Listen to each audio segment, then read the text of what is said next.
Xiaohe immediately took the helm, and the flying soil flipped through the air once before stopping. Seems like there's someone fighting? Xiang Beifei stood up and looked in the direction of the spiritual power commotion.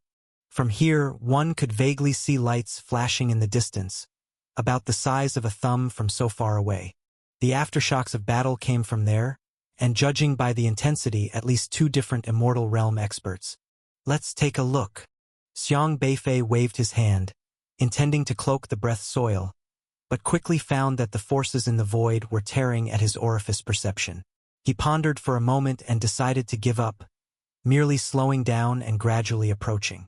It wasn't until he got closer that he discovered a small island floating in the void ahead. Though called an island, it was actually very small, about 30 meters long, 5 meters wide, irregularly shaped, and likely less than a meter thick on average, like a small meteorite floating in the void.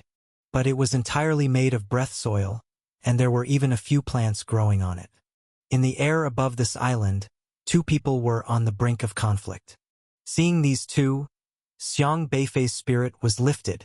At long last, he could see cultivators from the edge corner airspace for the first time. This was a good sign, as he knew little about this place and had many unanswered questions which needed asking a practitioner. But just at that moment he was taken aback, because he noticed that above the heads of these 2 people, there was actually a system interface. However, the system interfaces for these 2 looked somewhat different from the Juzhou system interfaces. The system interface above the middle-aged man leading on the left read, Dao Wielder, He Yunfeng, Dao Embryo, Crane Dao, Dao Practice, Early Immortal, Dao Embryo Introduction. Anything related to Crane Dao can provide you with Dao Practice. Current Dao value, 87469-8741.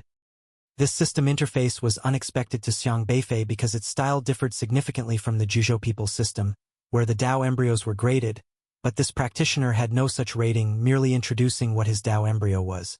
However, there was much detailed information below. Number of Dao disciples, 254. Anything done by Dao disciples can also provide you Dao practice. The higher their cultivation, the greater their achievement, the more Dao practice they provide. Crane Dao? Could it be this is the divine avatar of the Crane Dao race? Xiang Beifei mused slightly. Though the E-tribe practitioners of the outskirts wilderness do not have a system interface, any of them reaching the heavenly connection realm can communicate with a divine avatar, which is regarded with utmost reverence. This is their heavenly Dao, allowing them to rely on divine avatars for battle. Xiang Beifei never figured out where the power of these divine avatars came from. But now he vaguely understood that the divine avatar seemed to communicate with the Dao wielders of this edge-corner airspace immortal realm. Xiang Beifei looked at He Yunfeng's system interface and quickly etched this kind of system heavenly Dao information in his heart.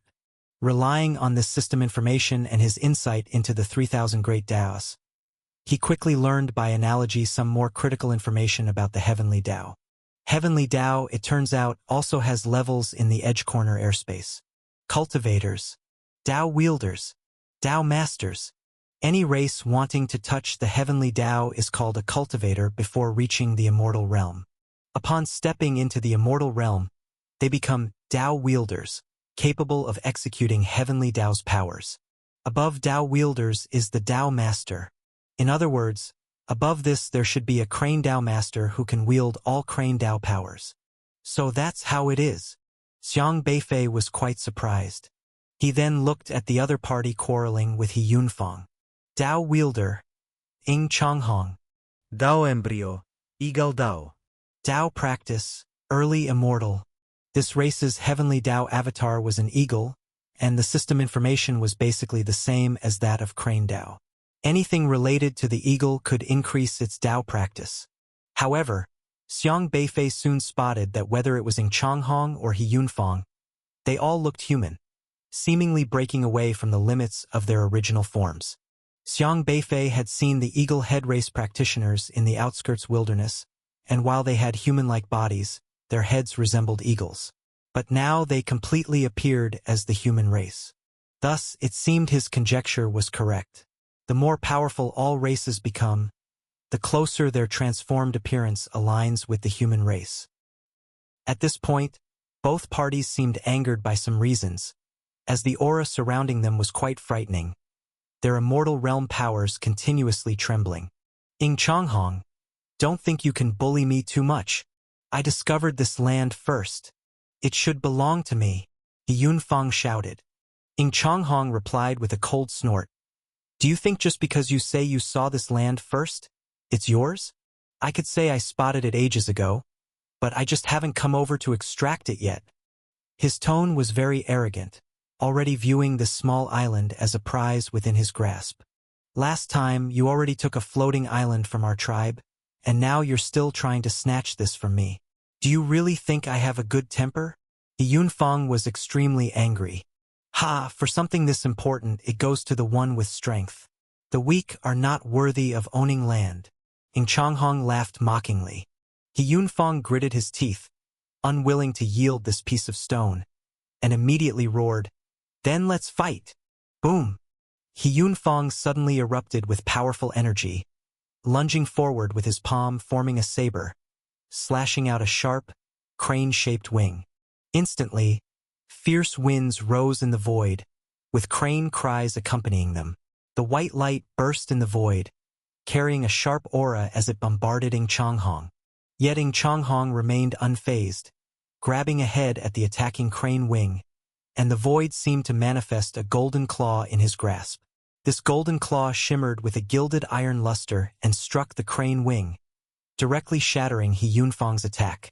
White light surged over Yunfang, revealing the true form of the flying crane in a blink. This was a supremely elegant divine crane, its grand flying crane form towering 100 meters, with crane feathers all across shimmering with faint golden patterns, like the ultimate embodiment of all cranes. Swoosh! It shot out with a massive wing, instantly summoning a ferocious gale, transforming into waves of terror pressing onto Ing Changhong. Seeing this, Ing Changhong wouldn't back down either, sneering, Yunfang, you will never be my match. Buzz! Ing Changhong also immediately revealed his original form. A black gold intertwined flying eagle emerged, its form no smaller than Yunfang's, and its aura was a notch more powerful. If Yunfang's original form was noble and elegant, then Ing Changhong's was mighty and imposing.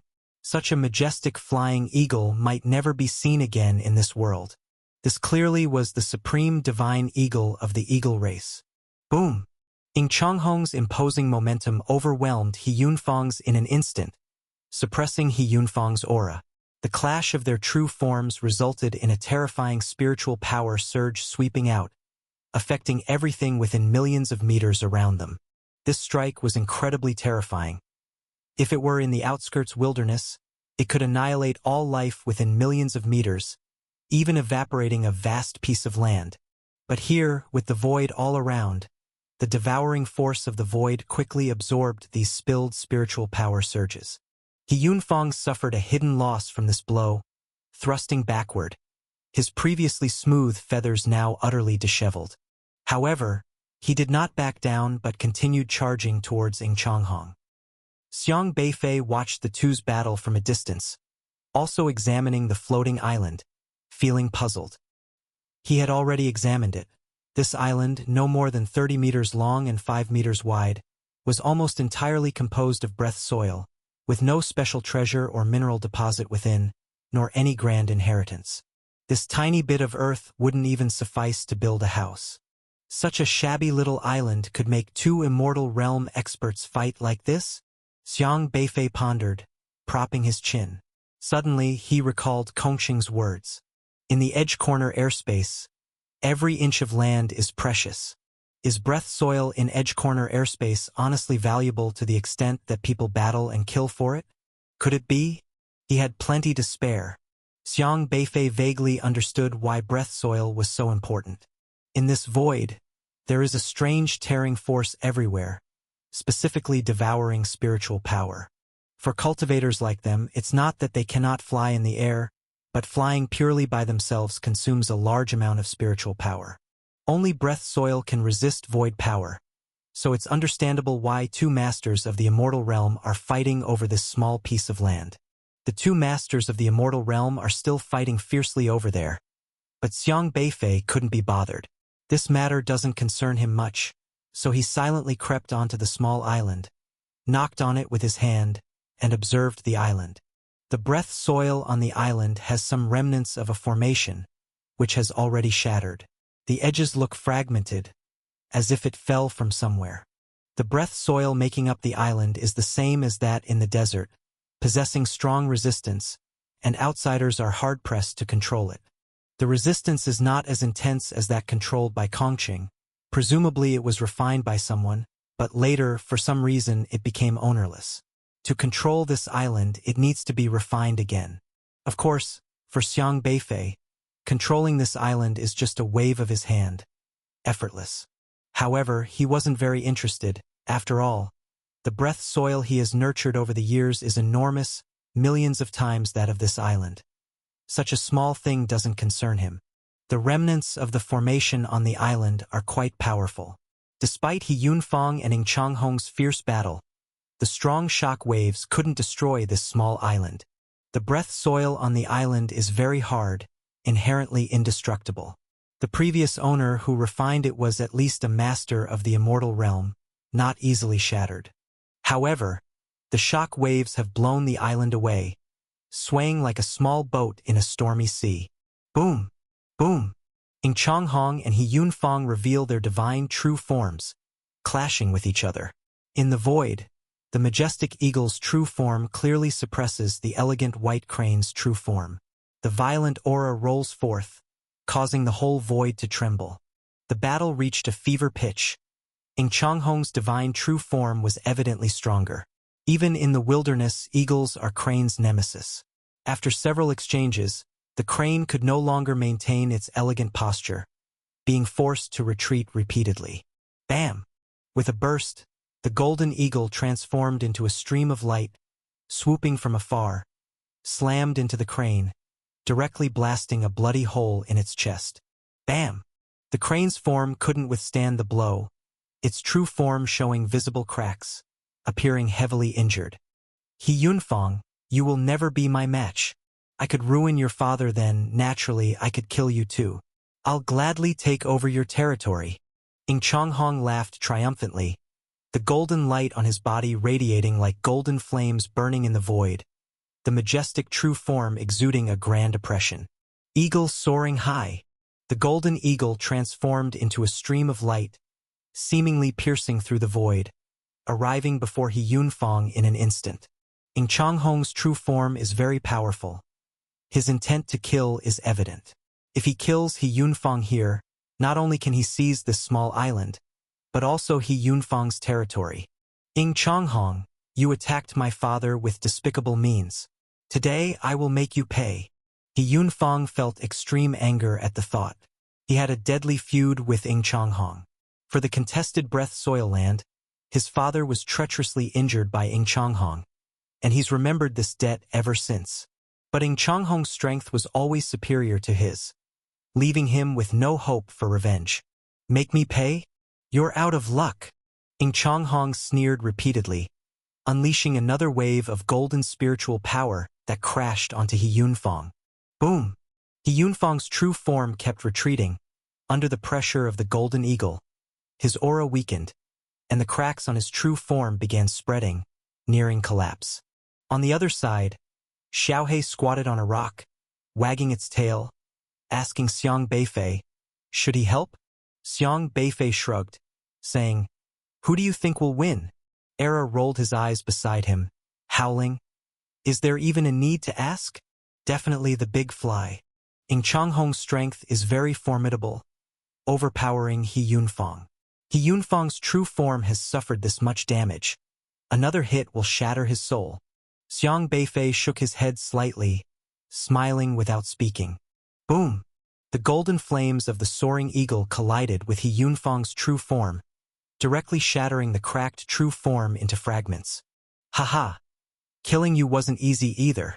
Ing Changhong looked at the sky full of white fragments, laughing even more arrogantly. Yet at this moment, those white fragments suddenly burst forth with white light, which then enveloped the golden flames. Following that, The void echoed with the sound of cranes crying. The cries of cranes filled every corner, making it impossible to discern their presence.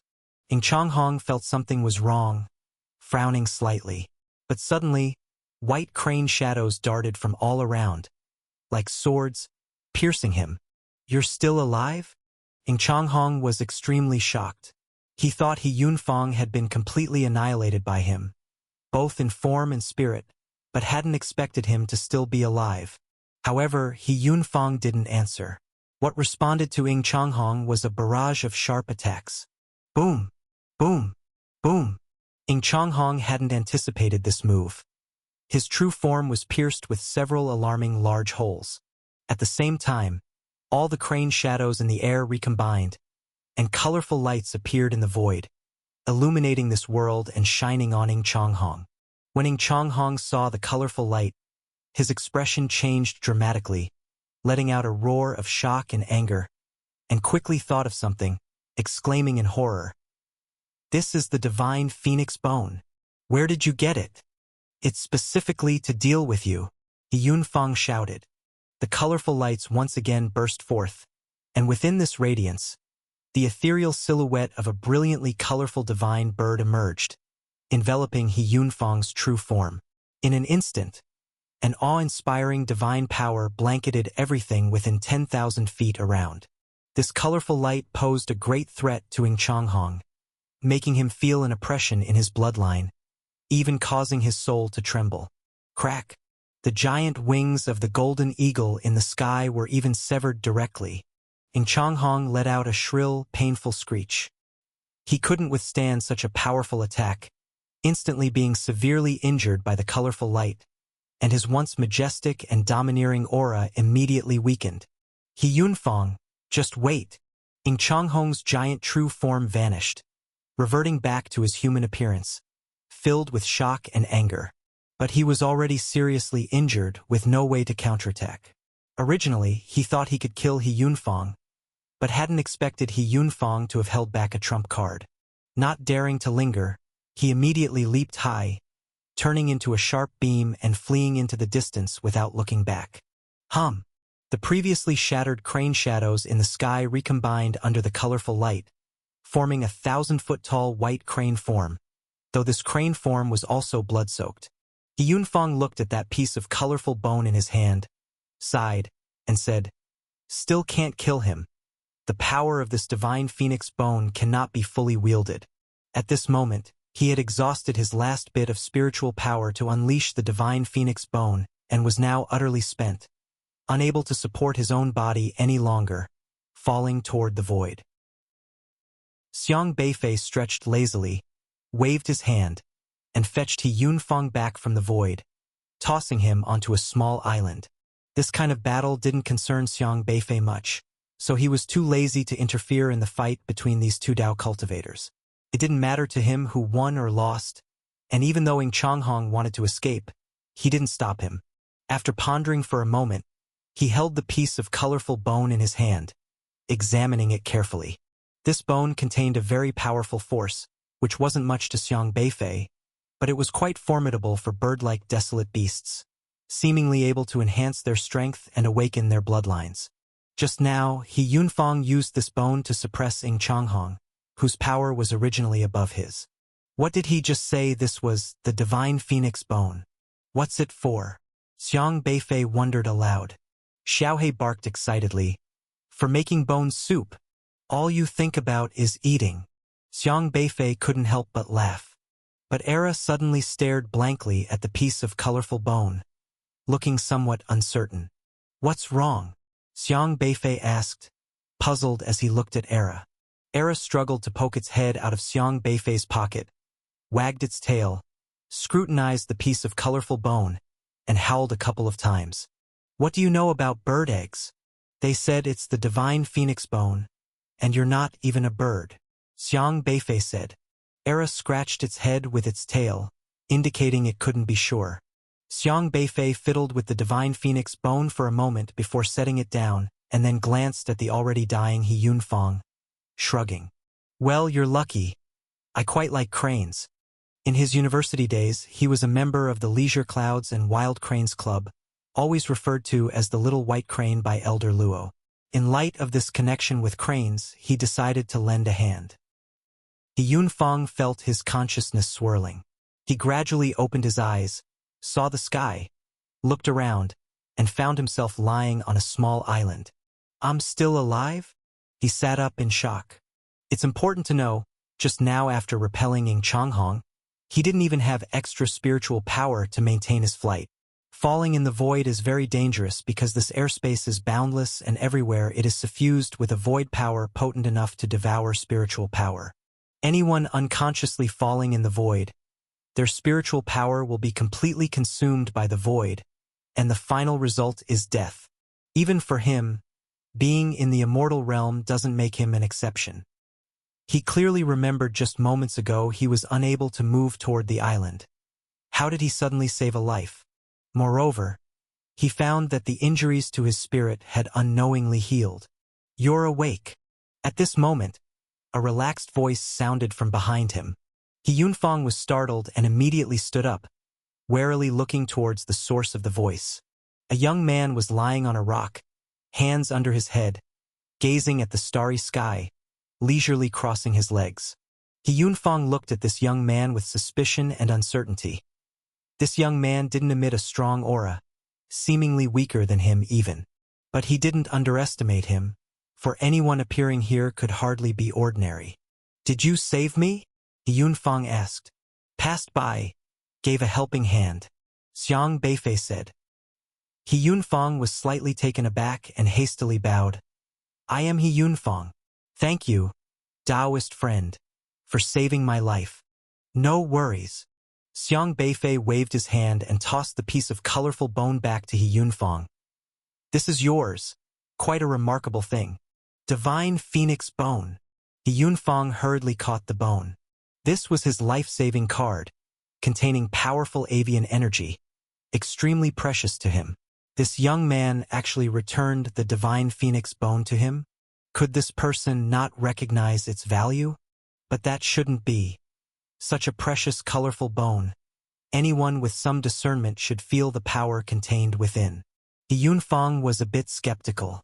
"I am He Yunfeng, the enforcer of Crane Dao, and I haven't yet asked for your honorable name?" He Yunfeng asked. "Xiang Beifei. Thanks to Taoist Xiang for saving my life. Your great kindness I'll never forget. If there's anything I can help with, I'll repay it generously." He Yunfeng expressed his gratitude again. "It's not necessary to be so troublesome. I'm new here and not familiar with the place. You could just tell me about this place," Xiang Beifei said. "New here?" He Yunfeng was slightly puzzled. "I came from the other side of the Edge Corner airspace." Xiang Beifei didn't hide his origins, as he needed some guidance. "You came from the opposite great desolate realm in the airspace." He Yunfeng was greatly shocked. "Why? Is it strange? I suppose I'm not the first, am I?" Xiang Beifei said. He Yunfeng was silent for a long time before coming back to his senses, carefully examining Xiang Beifei, and then said, "Those coming from the Great Desolate Realm are very few. I haven't seen a Taoist from the Great Desolate Realm for over 1,000 years. Indeed, it's rare, so we're like half fellow countrymen." He couldn't help but take another look at Xiang Beifei. "Are you from the Great Desolate Realm as well?" Xiang Beifei asked unexpectedly. "Not exactly. My father was a cultivator from the Great Desolate Realm. He traveled over here, and my mother is a native deity. I was born here, but my father mentioned the Great Desolate Realm beyond the Edge Corner before." After learning Xiang Beifei's background, He Yunfeng was much less wary. "Native deity? Are there many natives here?" Xiang Beifei asked. "It seems Taoist Xiang indeed knows very little about Edge Corner airspace. How about this? You can stay at my place for a bit. I can tell you what kind of world Edge Corner airspace is, and give you a basic understanding of this world so you won't suffer losses," He Yunfeng said. "That sounds great." This was exactly what Xiang Beifei needed. They didn't get up immediately because this small island has not been fully dealt with yet. He Yunfeng looked at the small island under his feet and first introduced why they should seize the island to Xiang Beifei. "Don't be deceived by how small this island looks. It's not even enough to build an outhouse, but in fact, land in the edge corner airspace acts as a circulating currency. This island is like an untapped mine. Once developed properly, it can be a substantial fortune. Circulating currency? Do you mean money used for trade? Xiang Beifei inquired. Yes, more or less. In the Great Desolate Realm, transactions are mostly involving various beast pills, spiritual power crystals, spirit stones, and the like. Of course, these items can be currency here, too, but the most valuable currency is breath soil. Because Xiang Beifei saved his life, He Yunfang wasn't hiding anything and introduced some general knowledge to Xiang Beifei. You're new and might not understand what breath soil is. Let me think, when you flew here, you must have realized how strange the force in the void is, right? Flying in the void without breath soil. The spiritual power consumed is hundreds of times of normal. Isn't it? He Yunfang, looking prophetic, assessed Xiang Beifei and asked. He assumed that Xiang Beifei must have exerted a lot of effort flying here and probably had a lot of spiritual power swallowed by void power. Yes, you guessed right. Flying wasn't easy. I was exhausted all the way. Xiang Beifei nodded seriously with an earnest face. In fact, he was stepping on breath soil all the way here. Xiaohe swayed all along like driving an airship. But when you came to this small island, did you feel that the swallow power of the void disappeared? He Yunfang asked again. That's right. Xiang Beifei nodded again, trying hard to appear like a bumpkin who had never seen anything before. That's it. That is the importance of breath soil land. Land made from breath soil can resist void swallowing force. As long as you're within the protection range of breath soil, spiritual power won't be lost from your body. So here, land has become a currency more precious than spirit stones and beast pills. Owning breath soil land is equivalent to owning wealth. No one would go against breath soil. He Yunfang pointed to the small island beneath them and solemnly said, You could say, in the edge corner airspace, breath soil symbolizes power, status, and strength. You can use breath soil to trade other treasures. As long as the price is reasonable, most people won't refuse. Breath soil becoming currency was something Xiang Beifei hadn't considered. He curiously asked, How is breath soil specifically calculated as currency? The currency unit of breath soil here is measured by inch. An inch of land refers to a square block of soil that is an inch in length, width, and height. Similarly, a foot of land, a zhang of land, and a li of land are defined this way. The specific size lengths are similar to the common units in the Great Desolate Realm, but here a foot, zhang, li of land includes length, width, and height. He Yunfang took out a neatly compressed block of breath soil and showed it to Xiang Beifei. This tiny bit of inch land has the value equivalent to a beast pill from the early heavenly connection stage. A foot of land can buy a beast pill from the late heavenly connection stage, and for a spiritual power crystal from the early eternal life stage, it might take about several dozen zhang of land based on the different market price trends. Really? Xiang Beifei's eyes widened, looking at the breath soil block in He Yunfang's hand. An inch, which is roughly 3 centimeters. A foot equals 10 inches, about 30 centimeters. A zhang equals 10 feet, approximately 3 meters. A zhang of land is roughly 27 cubic meters. A li equals 500 meters. A li of land refers to land with its length, width, and height each being 500 meters. Xiang Beifei hadn't anticipated that what he used to painstakingly seek spiritual power crystals in the early heavenly connection stage could be exchanged for just such a small inch of land? Now you understand how precious this thing is, right? There's no way around it. Fellow travelers coming to the edge corner airspace are basically paupers. Seeing Xiang Beifei's shocked expression, He Yunfang thought Xiang Beifei was stunned by his words and smiled slightly. He expected Xiang Beifei to react this way.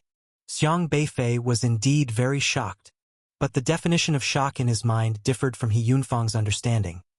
He Yunfang thought Xiang Beifei was frightened by the land currency, but what Xiang Beifei's mind pondered was, Oh my, breath soil is even more precious than I imagined.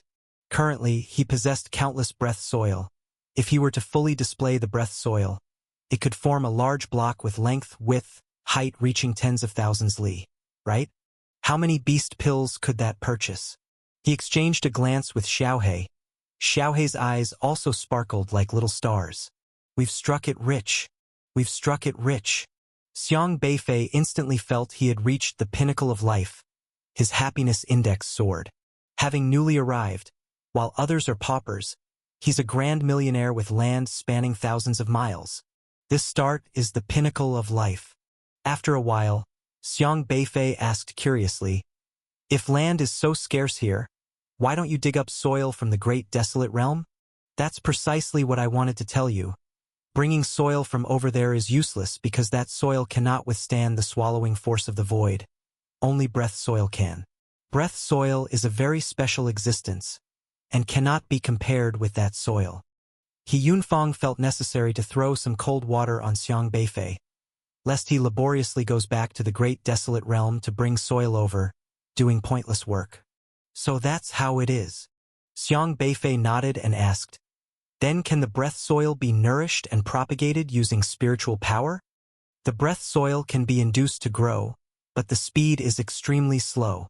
If one were to use spiritual power to nourish the breath soil, with just this inch of land, with my cultivation, it would take 10,000 years to see if I could nurture even an inch. The time is too lengthy and not worth the effort, so basically no one does this kind of thankless task. So, to answer your question differently, He Yunfang regretfully told Xiang Beifei, the breath soil is virtually impossible to induce growth. Ha! Xiang Beifei's eyes widened again. Ah! It's hard to believe, right?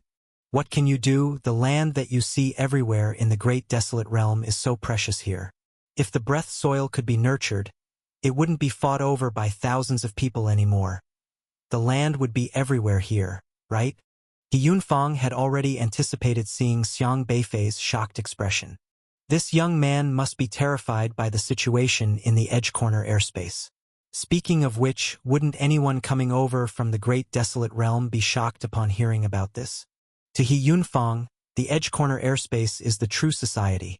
The great desolate realm is just child's play. Any young newcomer here has to go through a certain amount of social reality harshness in the Edge Corner airspace to grow up. He needs to understand the rules here, otherwise he will suffer. However, the shock in Xiang Beifei's mind was, so, people here can't induce the growth of breath soil? But I can.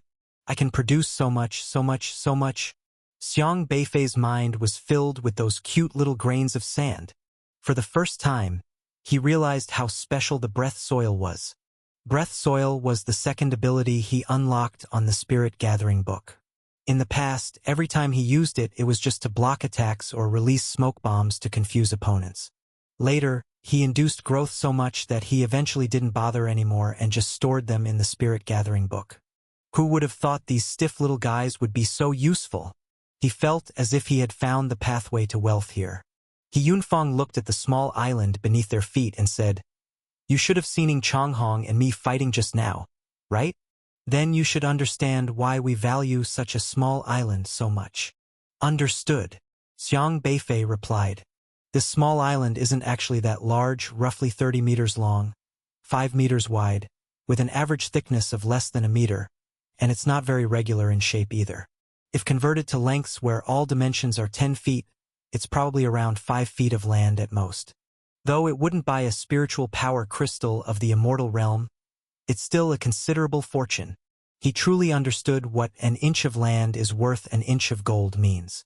He thought only the skyrocketing housing prices of Jojo matched the phrase, an inch of land is worth an inch of gold. But the land here is even more precious. Even an expert in the immortal realm would have headaches over land in the Edge Corner airspace. He Yunfang hesitated for a moment, then said frankly, this piece of land is yours. You saved my life, which is much more important than this land. From now on, you'll need this land to start from scratch in the Edge Corner airspace. Start from scratch? Sorry, I came with a golden key. Not interested in this little bit of land.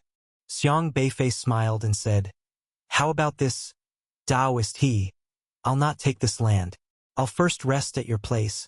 Stay for a while. Learn more about the situation. Consider it as the cost of learning. Compared to his endless breath soil, this small island was insignificant, and he didn't care for it at all. You're not taking it? He Yunfeng was stunned. Did you not hear the value of this land?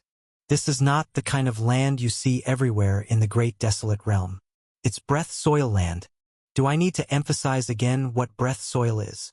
Ha ha ha. Taoist he, money is just an external possession. Making a friend is also excellent. Xiang Beifei said cheerfully. You still don't understand. In the edge corner airspace you can't be so generous randomly. In the future, when you understand the importance of land, you'll regret this. Although he Yunfeng valued this land, he also understood that Xiang Beifei had saved his life. It was necessary to make these reminders clear. Feeling it was inappropriate to push further, Xiang Beifei said, Then how about this? We share it equally, and since I'm unfamiliar with the rules here, consider it making a friend. Please take care of me in the future. That will do. He Yunfeng accepted the suggestion and didn't insist further, for land was indeed something one couldn't ignore lightly, not even he could. This piece of land can't be taken directly yet. It's an abandoned island that needs the branding within to be refined away. He Yunfeng began to deal with this land. What does abandoned island mean? The edge corner airspace is vast, much larger than the Great Desolate Realm you came from, but due to the problem of void power, everyone needs a piece of breath soil as their base. So land disputes are common. Killing and seizing land for breath soil is a frequent occurrence. After acquiring breath soil, it's usually connected through a formation and refined into one's possession. If someone sets their sights on it, a battle is inevitable. The power of the immortal realm is very strong.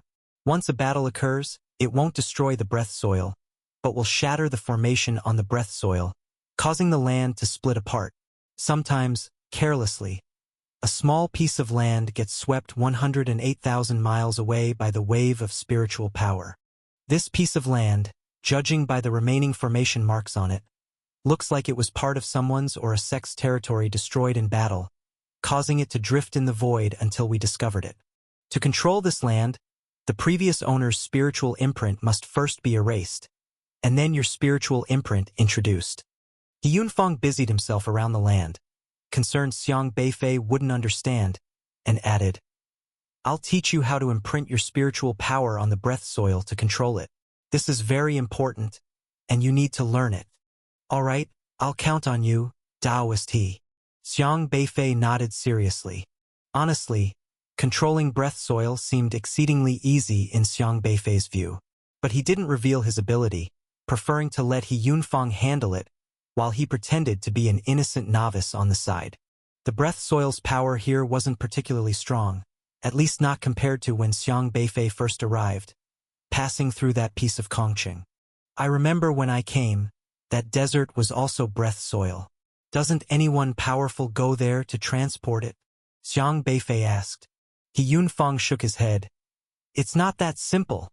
That breath soil is claimed by someone, and it's said there's a dead city there. Any attempt to refine the breath soil results in being drawn into the dead city, and there's no return. That place is very eerie. Even those of us born in the edge corner airspace didn't dare cross that desert casually, needing to rely on a cultivator's body from the other side to pass. But the risks are high and generally no one would attempt it. We mostly stick to finding unclaimed land or searching for breath soil containing ancient relics, hoping to get lucky. But finding it isn't easy either, as those powerful legacies are hidden and sometimes pass right by you without noticing its existence. Xiang Beifei nodded thoughtfully, but he wasn't concerned. Coming to such a strange place, he needed to observe carefully first. Of course, given his current ability to control breath soil, there was little to worry about. He Yunfeng, as if recalling something, paused his work and advised, After I teach you to take possession of these lands, remember this principle. Do not flaunt your wealth. Avoid exposing that you possess such a large piece. Just cut a small piece as a transport tool. As for the excess, find a way to hide it, preferably by inscribing invisible formations on the breath soil to keep it undiscovered. Otherwise, greedy people will target your land. That's very important. If you haven't joined a faction or sect, you must remember this. He Yunfeng emphasized survival experience in this place to Xiang Beifei. I understand. Thank you for informing me, Taoist. Xiang Beifei nodded seriously. Although frankly, he wasn't concerned about these things at all since he already owned thousands of lease of homeland and didn't even care. He'd just break apart anyone who tried to take his land by unraveling their spiritual power markings. Then take it all with him. When it comes to controlling breath soil, he hasn't feared anyone. He Yunfeng was refining the breath soil. In fact, he had been refining it for an entire day before Ing Changhong appeared. It was just Ing Changhong's appearance that interrupted him. Now, he was merely continuing his work. Even so, the task of refining the breath soil was enormously daunting for He Yunfeng. Speaking of which, I must thank you for healing me. He Yunfeng expressed his gratitude. It was nothing. Xiang Beifei waved his hand. Then, he started a casual conversation with He Yunfeng, trying to ask about everything he didn't understand to better grasp the situation of the Edge Corner airspace. He Yunfeng answered Xiang Beifei's questions thoroughly, sharing all he knew. Xiang Beifei acquired some crucial information, such as, in this place, the immortal realm is not the ultimate realm. There are 3 realms above it: the Inquiry Dao realm, the Ascension realm, and the Ancestral Dao realm. Xiang Beifei never believed the immortal realm was the peak because reaching this realm showed him there was still much room for improvement. Not all cultivators in Edge Corner airspace are in the immortal realm. Naturally, there are also cultivators of other lower realms. According to He Yunfeng, in the Edge Corner airspace, many masters are in the immortal realm, some come from the Great Desolate realm, but many are local residents. The original inhabitants of the Edge Corner airspace are descendants of the divine, blessed with exceptionally strong physiques. With guidance from various adept predecessors and access to mystical treasures, the younger generation has no need to walk a twisted path.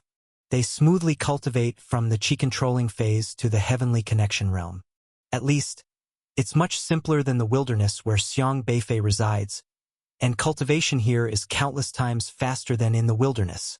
Of course, once reaching the heavenly connection realm, progress slows down, but it's still faster than in the wilderness. Talented individuals, guided by seniors, can also achieve the immortal realm after just a few hundred years of cultivation. Over at the wilderness side, Xiang Beifei hardly met any cultivators in the immortal realm, but in the Edge Corner airspace, masters at the immortal realm are very common.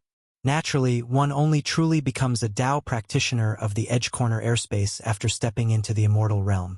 The abundance of immortal realm masters here has its reasons.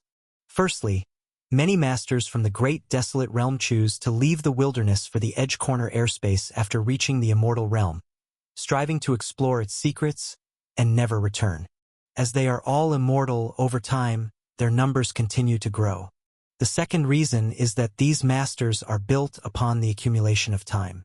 Due to the void power, unless necessary, most cultivators here don't wander around the airspace lightly. Many find a place for quiet refinement, protected and directed by seniors, gradually growing a multitude of immortal realm masters over thousands of years. Take He Yunfeng, despite looking to be 40, he has actually lived for over 2,000 years, and back in the day he secluded himself for 300 years before stepping into the immortal realm.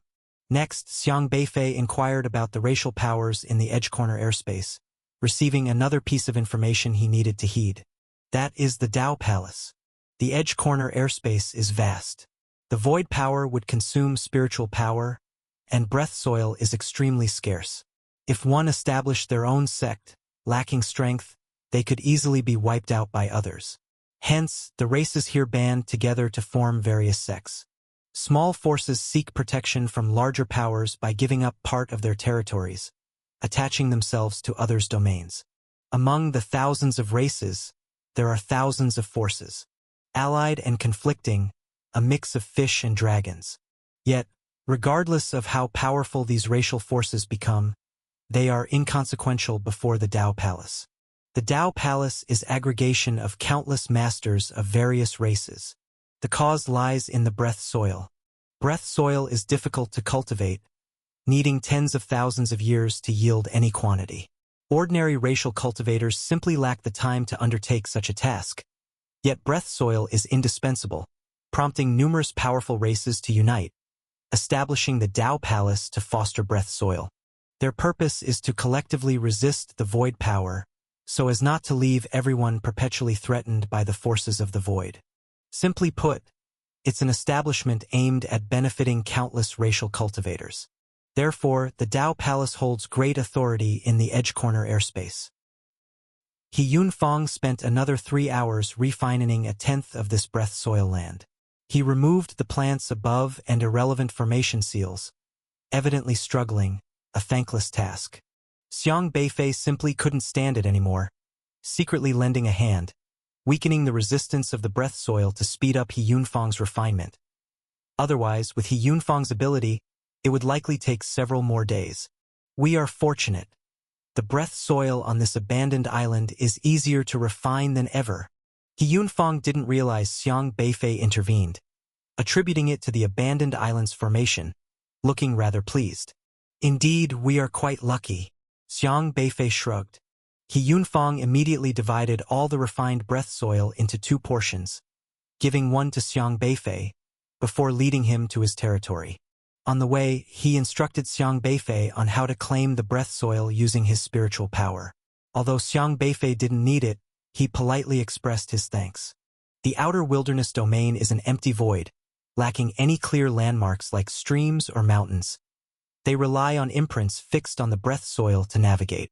As long as you leave an imprint of formation on the breath soil of your territory, taking along a piece of soil when leaving, you follow the guidance of that soil to return.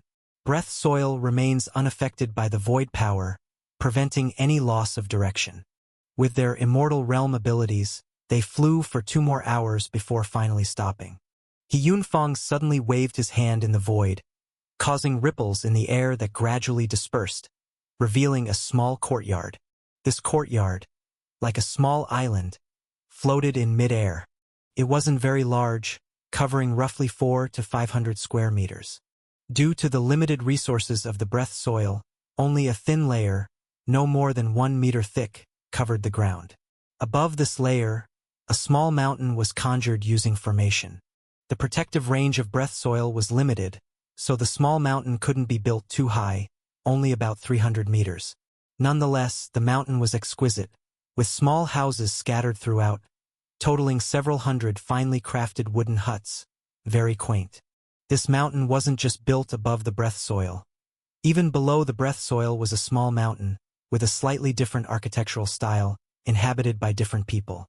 As every inch of land was precious, the protective range of breath soil was maximized by the formation. If you plan to build your own house in the future, try not to use spatial abilities on the breath soil, as void turbulence can easily interfere with spatial formation, making the breath soil unstable, eventually shattering space. He Yunfang warned again. Spatial abilities, like when Xiang Beifei previously fit the entire Changpan Valley into the breath soil, rely on spiritual power to maintain. What is void turbulence? Xiang Beifei asked. Void power is very unstable. You can think of it as a special kind of wind. When this wind strikes, it makes breath soil unstable. The formation might be fine, but spatial abilities will be destroyed, so never live in space, or else you may not escape when it collapses. He Yunfang cautioned seriously. I understand. Xiang Beifei noted these things down. No wonder, in such a precious place, these people don't live in spatial houses. This was the reason. He Yunfang led Xiang Beifei to fly to a small courtyard on the mountain, landing quickly. Before them stood a Taoist temple-like building, exuding an aura of immortality. Welcome to my humble abode, the Crane Dao Courtyard. He Yunfang smiled. Father, why did it take you so long? Speaking, a girl emerged from the courtyard and inquired. Xiang Beifei looked up at the girl. Dressed in white with patterns, likely due to her crane origin, her legs were slender, her figure well-proportioned and quite striking. Practitioner, He Qing. Dao embryo. Crane Dao. Cultivation. Mid-stage immortal. Another immortal stage expert, her Dao embryo inherited directly from He Yunfang, calling him father. Her cultivation was actually higher than He Yunfang's, which was rare. He Yunfang laughed. Shao Qing, you're still home? I thought you went to Divine Feather City. I plan to go tomorrow. Her gaze suddenly fell on Xiang Beifei, inquiring in surprise. And this is? Oh yes, I hadn't introduced yet. This is Taoist Xiang Beifei. Thanks to his help today, I narrowly escaped death. He Yunfang quickly introduced Xiang Beifei to his daughter. Upon hearing this, He Qing's expression darkened. What happened? Did something happen to father? Don't mention it. I had just returned from the White Stork, spotted an abandoned island on the way, and tried to refine it when Ing Changhong butted in, and we fought. Ing Changhong. Again him. He Qing's eyes flashed with a fierce look. He's causing trouble for us repeatedly. I'll go find him. She clenched her fists. He Yunfang hurriedly said, All right, Shao Qing, don't be hasty. I used the divine phoenix bone to severely injure Ing Changhong. He's likely not feeling great right now.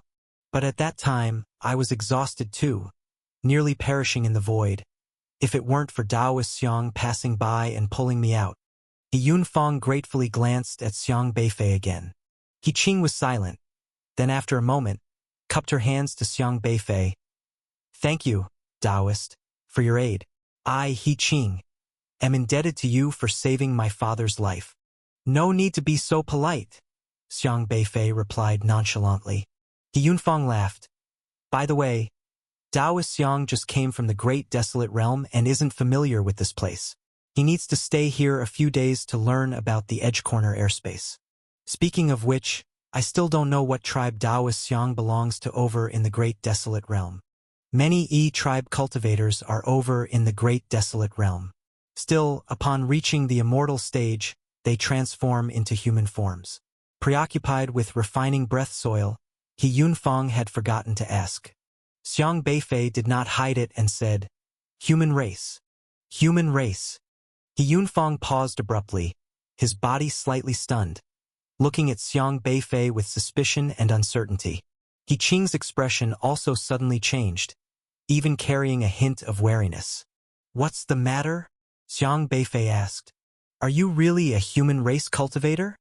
He Qing subtly took a step to the side, just enough to shield her father, while she was already radiating an aura, guarding against Xiang Beifei, seemingly worried that he might suddenly attack them.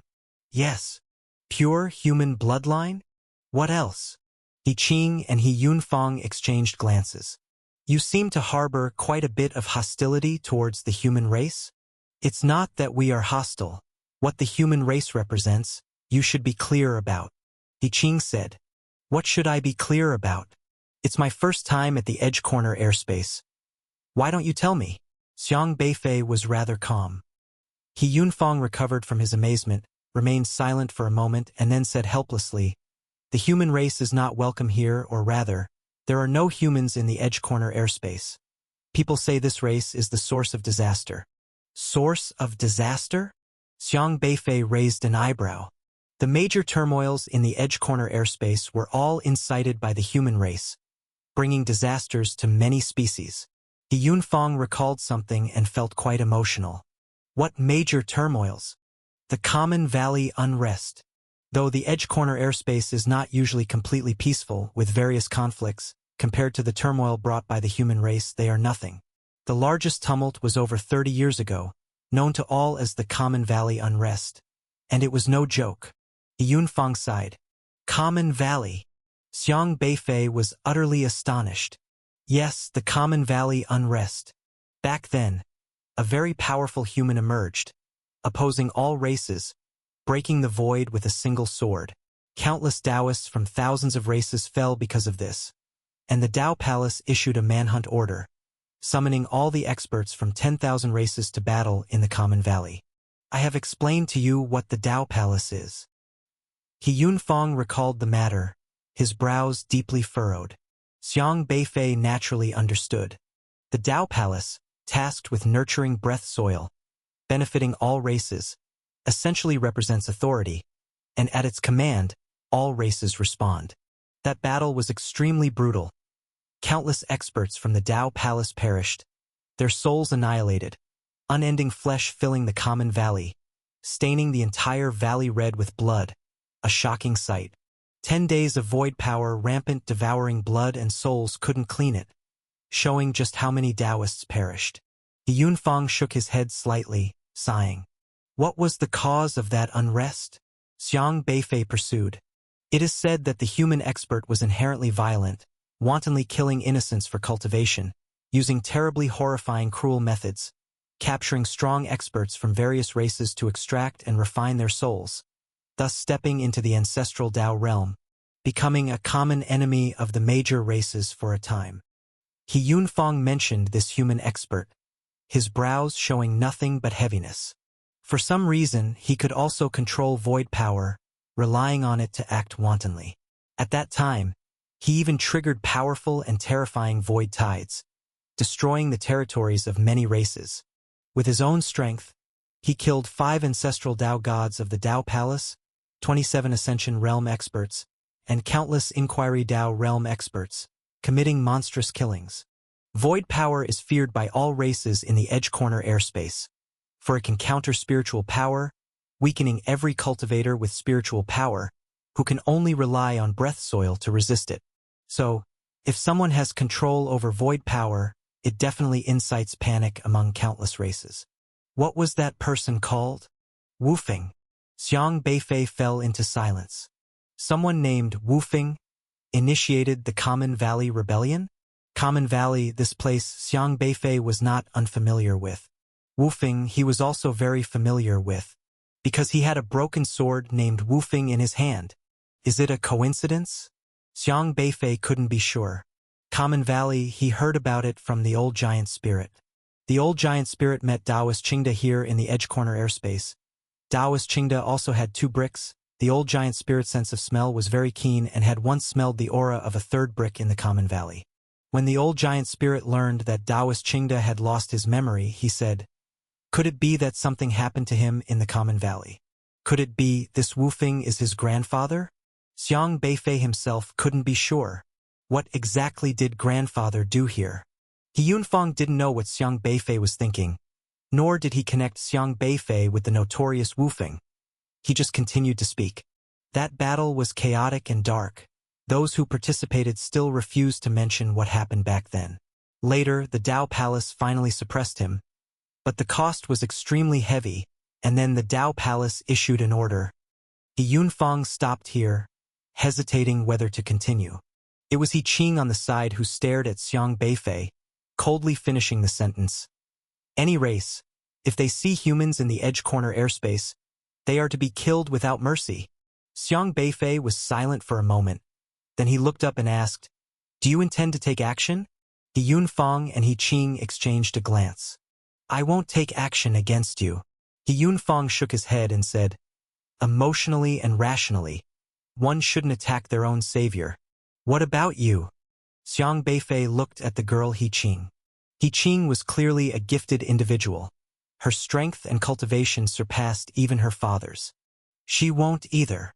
He Yunfang reached out to push He Qing standing in front of him aside, giving her a stern look to tell her not to do anything rash. He Qing was silent for a moment and didn't take action. Instead she said, "I won't, but I have a request." "What request?" "Since you've just arrived at the Edge Corner airspace, please do not tell others that you're from the human race. It's mainly for your own good. If you must mention it, please don't tell others that you saved my father, or say that you know we, the crane race." He Qing said calmly. "Shao Qing, don't speak so rudely." He Yunfang harshly stopped his daughter's words. "Dad, I'm just telling the truth. He saved you, so I won't act against him. That's my biggest concession.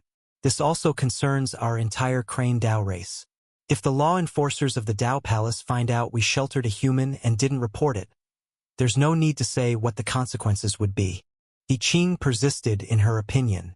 Mentioning the Tao Palace, He Yunfang turned pale. The Tao Palace was an extremely prestigious organization within the Edge Corner airspace, composed of masters from countless races. They issued a kill order against the human race, and any other race that dared not comply would essentially be making enemies of all races. The Crane race was not a powerful race in the Edge Corner airspace, and such severe consequences could not be borne by a small Crane Tao courtyard. Yet He Yunfang still said in a deep voice, "I, He Yunfang, stand upright and honest, not some ungrateful coward." One evil person in a race doesn't mean everyone in the race is evil. Shao Qing, I have taught you these principles since you were little. Have you forgotten?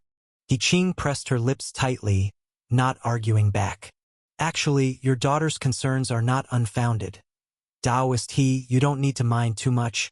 It's not about being ungrateful. Don't worry, we just crossed paths by chance. We won't bring any threat to your crane race. Thank you for telling me this. Farewell. Xiang Beifei waved his hand. Wait, He Yunfang quickly said. No one knows about your existence. There's no rush. You can stay here a few more days. Get to know the place better. It'll save you some trouble outside and let me fulfill my host's duty. Xiang Beifei smiled slightly. No need. I won't burden you. Please do stay. At this moment, He Qing spoke up. Xiang Beifei raised an eyebrow. Don't misunderstand. I'm just respecting my father's teachings. He Qing said with a calm expression. You've just arrived at the Edge Corner airspace, and you don't have any breath soil. If you go out like this, it would be a big disadvantage. You can stay for 2 days. I'll explain the things you need to be aware of in the Edge Corner airspace, at least understand some of the territorial boundaries, and then wherever you want to establish your own domain, I'll send you there.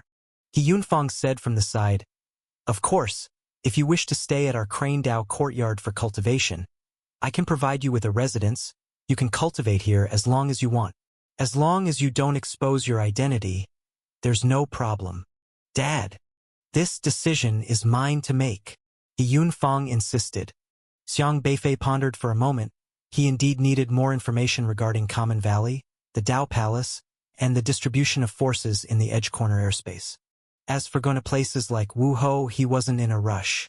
Because he was now in the Edge Corner airspace, if Xiang Tianqing and the other person had been following the airspace route, then they must be here too. Most importantly, he needed to find out whether the Wufeng, who initiated the Common Valley Rebellion, was truly his grandfather. All right, I'll trouble you for 2 days, Xiang Beifei said. Please, come inside.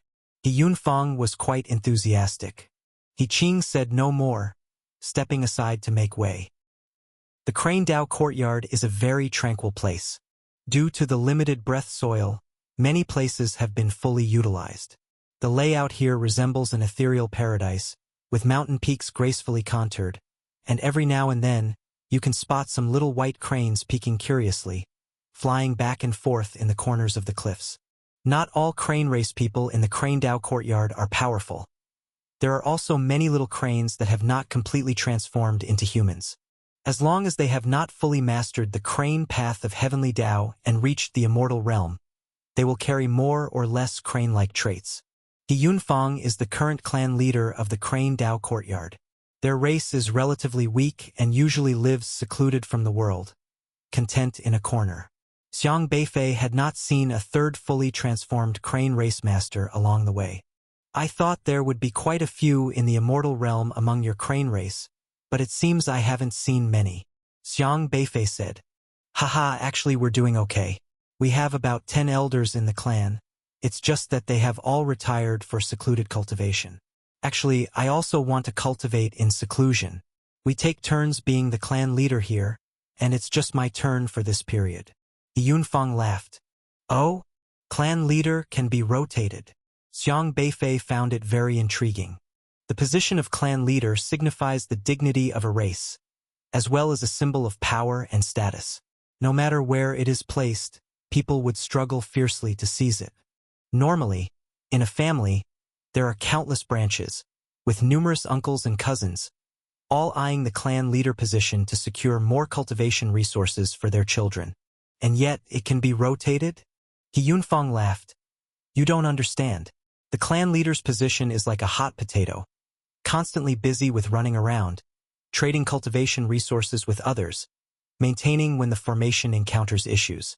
When juniors argue, you have to intervene and mediate.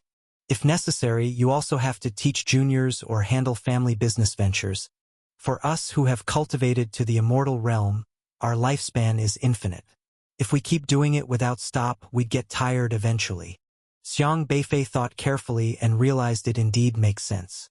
Immortality, too, has its troubles. Even in the Edge Corner airspace, not all cultivators can step into the immortal realm. Many throughout their lives may not reach the heavenly connection, their lifespan naturally limited, requiring guidance from the immortal elders. To serve continually as clan leader, after 10 or several decades might be fine, but over hundreds or thousands of years, who wouldn't grow weary? The method of calculating age here is consistent with Jujo. One cannot help but say, it is truly an eye-opener. That's why in the Crane Dao courtyard, clan leaders are rotated, usually serving for 500 years and then retiring, with successors succeeding, and those who need to cultivate focusing on cultivation. Unless something major arises, most remain in secluded cultivation, with only 2 immortals handling affairs in the family. Saying this, he paused, then bitterly smiled. Only 300 years into my tenure, and I still have 200 years of imprisonment. In his eyes, being the clan leader is akin to being imprisoned. However, I have been considering retiring early. Xiao Qing's talent is currently the highest in our clan. She just came out not long ago, and I discovered her cultivation has already surpassed mine. Once I manage some affairs properly, I'll pass the clan leader position to her. He Yunfang spoke proudly when discussing his daughter, an offspring cultivated by oneself, whose skills surpass one's own, achieving greater excellence from the master. How could one not be pleased? Father, some things are best left unsaid. Di Qing softly said. It's all right.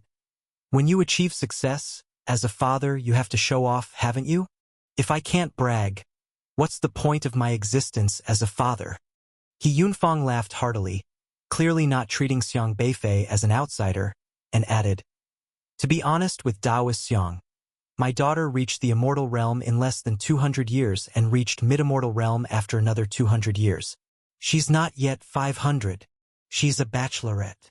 Father, you frequently enter closed-door cultivation, often for several decades, and don't go out to interact, unsure of human relations. Do you even have 20 years of non-cultivation free time in total? Calling you a bachelorette, is it wrong? He Yunfang laughed aloud. He Qing pursed her lips, seemingly unwilling to retort due to Xiang Beifei's presence. Xiang Beifei rubbed his forehead. A 500-year-old bachelorette. How lonely that must be. But normally, in their edge corner airspace, 500 years is indeed not that old. Because space is limited, roaming aimlessly in the void is pointless, so most of the time is spent in closed-door cultivation. The time spent outside is less than 20 years, which can actually be considered her true age. Speaking of which, I'm not too familiar with the human race, unsure about your cultivation talent. May I ask, Taoist Xiang, how old are you this year? He Yunfang probed, but soon added, of course, if it's inconvenient to say, it's all right. Xiang Beifei hesitated, then said, not yet 100 years old. What? You're so young. He Yunfang was stunned, very surprised. Under 100 years old and already stepping into the immortal realm? He Qing also paused, looking at Xiang Beifei with a bit of skepticism. You're under 100 years old? He Qing asked. Xiang Beifei calculated his age and nodded, saying, yes, I'm still under 100 years old this year. Hiss. He Yunfang looked at Xiang Beifei in disbelief, gasping in astonishment. He could naturally see that Xiang Beifei appeared very young, but appearance doesn't mean anything. Once someone achieves immortality, they can make themselves look as young as they want. But who could have imagined that Xiang Beifei was actually under 100 years old? Is the human race's talent really that strong? Achieving the immortal realm before turning 100. Di Qing still held doubts. Not exactly. Our human talent varies. I was just lucky, Xiang Beifei said. Lucky? That's talent. You must have extraordinary talent. Achieving the immortal realm at 90-something years old. That's unheard of. He Yunfang was utterly shocked. 90-something? I'm not that old. You're not 90-something? He Yunfang assumed that when Xiang Beifei said under 100, it implied he was in his 90s. Xiang Beifei shook his head. Are you perhaps in your 80s? He Yunfang was startled again. An immortal human in their 80s. That's unprecedented. Xiang Beifei smiled and shook his head. Not that either? Could it be? Are you In your 70s? He Yunfang grew increasingly shocked. Why do you think I'm that old? Xiang Beifei said helplessly. Not in your 70s either. How old are you then? Don't tell me you're not even 50. He Yunfang raised his voice. Reaching the immortal realm in less than 50 years? Who would believe that? At this point, He Qing, who was beside them, became somewhat impatient, and a white light appeared in her hand, with a black and white feather glistening out. May I verify it? He Qing asked. Verify what? Our crane race belongs to a long-lived clan, naturally able to determine the true age of others, though it's a somewhat trivial talent. You claim to be under 100, but just words alone, regardless of what age you say, I won't easily believe it. I only trust the facts, sparing my father from being so startled and seeing whether you're actually toying with us. He Qing swung the feather in her hand indifferently. All right, it's just an age verification, nothing too significant. He Qing hummed softly, and the feather in her hand turned into a beam of light, wrapping around her wrist, and then she held Xiang Beifei's hand. Peculiar light immediately penetrated Xiang Beifei's body. Ha! Xiang Beifei raised an eyebrow. A 500-year-old unmarried lady holding his hand. He Qing didn't care what Xiang Beifei was thinking. She still didn't believe what Xiang Beifei said about his age, her expression remaining indifferent. He Yunfang also kept his eyes fixed on the feather, truly curious and wanting to know if this human in front of him was indeed under 100. Gradually, He Qing suddenly froze, her initially indifferent expression turning into astonishment, followed by utter shock. You're only 23 years old. Usually composed, He Qing could no longer maintain her elegant demeanor and couldn't help but gasp. What? 23. An immortal realm at 23. He Yunfang stood completely still, utterly dumbfounded. Immortal realm at 23 years old. This is shocking to hear. He Yunfang originally thought Xiang Beifei must be at least several hundred years old, having cultivated in the Great Desolate Realm for centuries, then journeying all the way to the Edge Corner airspace. Even if one were to say Xiang Beifei was older than him, he would find that normal. Yet, who would have expected Xiang Beifei to be only 23 years old? Compared to his own age of over 2,000, Xiang Beifei's youth is somewhat terrifying.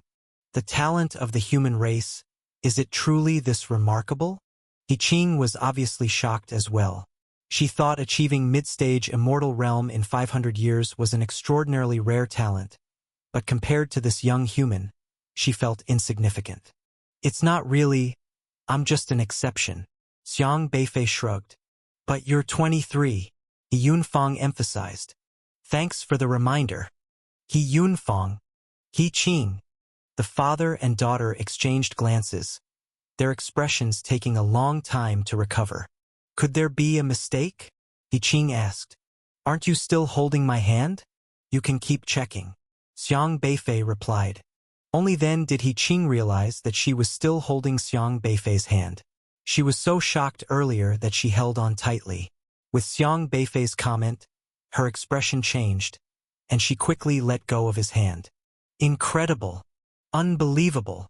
He Yunfang murmured, still having never heard of any young prodigy from any race entering the immortal realm within 100 years. Child prodigy! A born prodigy! He Yunfang exclaimed excitedly. Child prodigy? Xiang Beifei touched his forehead. 23, do I still qualify as a prodigy? But thinking about it, according to the knowledge in Edge Corner airspace, 500 is considered youthful, so at 23, am I just a child? Xiang Beifei hadn't mentioned his cultivation time, fearing if he told them he started at 18, they might have their perceptions completely upended. Honestly, after leaving Juzhou, Xiang Beifei stopped keeping track of his age. The outer desolate realm was vast, and much of his time was spent on the road, with considerable time dedicated to cultivation. Starting cultivation when he awakened the system at 18, it's only been 5 years now. Reaching the immortal realm in 5 years. Well, it's just average. This way, please. He Qing quickly resumed composure and arranged a guest room for Xiang Beifei. Though the space was limited and the room small, it had all the necessary furnishings. Young Master Xiang, you can stay here for a while. If you need anything, just let me know, and I'll have someone take care of it for you. He Yunfang's view of Xiang Beifei changed. He had always addressed him as a fellow Dao friend, thinking they were of similar age, but now he referred to him as a young friend. This is a young man of extraordinary potential. All right, thank you. Xiang Beifei nodded in acknowledgement. Only then did He Yunfang and his daughter leave, closing the door behind them. Even after they left, Xiang Beifei could still hear the father-daughter discussing something. See, father's judgment of people is still quite good. What does this have to do with judgment? He is so young, in Edge Corner airspace, he's like a child who can't even trust a chicken. Precisely because he's akin to a child, we cannot let anything happen to him. Could you bear watching a clueless child stumble around Edge Corner airspace getting into trouble? But he's of the human race, remember that. Even if he's human, he's still a human child. What could a child possibly understand? To reach the immortal realm by 23, he must have been in closed-door cultivation for over 20 years, with no time to interact with the outside world. Now he's relying on his immortal realm strength to sneak out to Edge Corner airspace to play. His family's elders are likely frantically searching for him. He should be like you back then. At 23, you spent 20 years cultivating, and your mind was like that of a 3-year-old child. Do you not remember? Regardless, he's still a child. If something happens to such a child, what a loss that would be. You need to take care of him and teach him some positive and uplifting principles so he doesn't stray. Xiang Beifei listened to their conversation, both amused and exasperated. In He Yunfang's eyes, had he really become a child who had been in seclusion for 23 years and then sneaked out to play cluelessly? He stopped listening to their words, opting to lie on the bed to contemplate the matters of Common Valley and Wufeng. Is Wufeng truly his grandfather? A ray of light flashed, and the broken sword appeared in Xiang Beifei's hand. This was a stone sword, also the weapon of Xiang Beifei's grandfather. Over 3,000 years ago in Hanxia, Xiang Beifei had seen how his grandfather wielded Wufeng. Back then, Wufeng was not broken, but it broke later on. Xiang Beifei received the broken Wufeng from his amnesiac grandfather. In Zhuzhou, where everyone possesses a system interface, his grandfather's system interface was a snowflake. Yet, from his snowflake system interface sprang 2 items. One was a mysterious brick, known as the 5 pieces of stone. The other was Wufeng. However, at that time, Wufeng had broken, leaving only a foot in length, and was always used by his grandfather as a kitchen knife, left in the kitchen for cutting and cooking. According to He Yunfang, Wufeng was involved in the turmoil in Common Valley about 30 years ago. Calculating the time, it seems almost right. But that Wufeng is at the ancestral Dao realm. Immortal, inquiring Dao, ascending Dao, ancestral Dao. Ancestral Dao realm, it's almost equivalent to being invincible. And Xiang Beifei remembers, over 100 years ago, Xiang Qingde once tried alone to hold the Eternal Night Demon King from Zhuzhou outside, but didn't manage to kill him. The Eternal Night Demon King was only at the mid-immortal stage. The ancestral Dao realm should be able to completely obliterate the Eternal Night Demon King at that time, but why didn't he kill towards the Yellow Spring? Or perhaps, over 100 years ago, actually grandfather was only at the immortal realm and unable to do anything to the Eternal Night Demon King? That would mean he should have suddenly grown stronger after entering the Edge Corner airspace. In other words, within the short span of a few decades, he went directly from immortal to ancestral Dao realm. This sudden realm advancement seems a bit fast.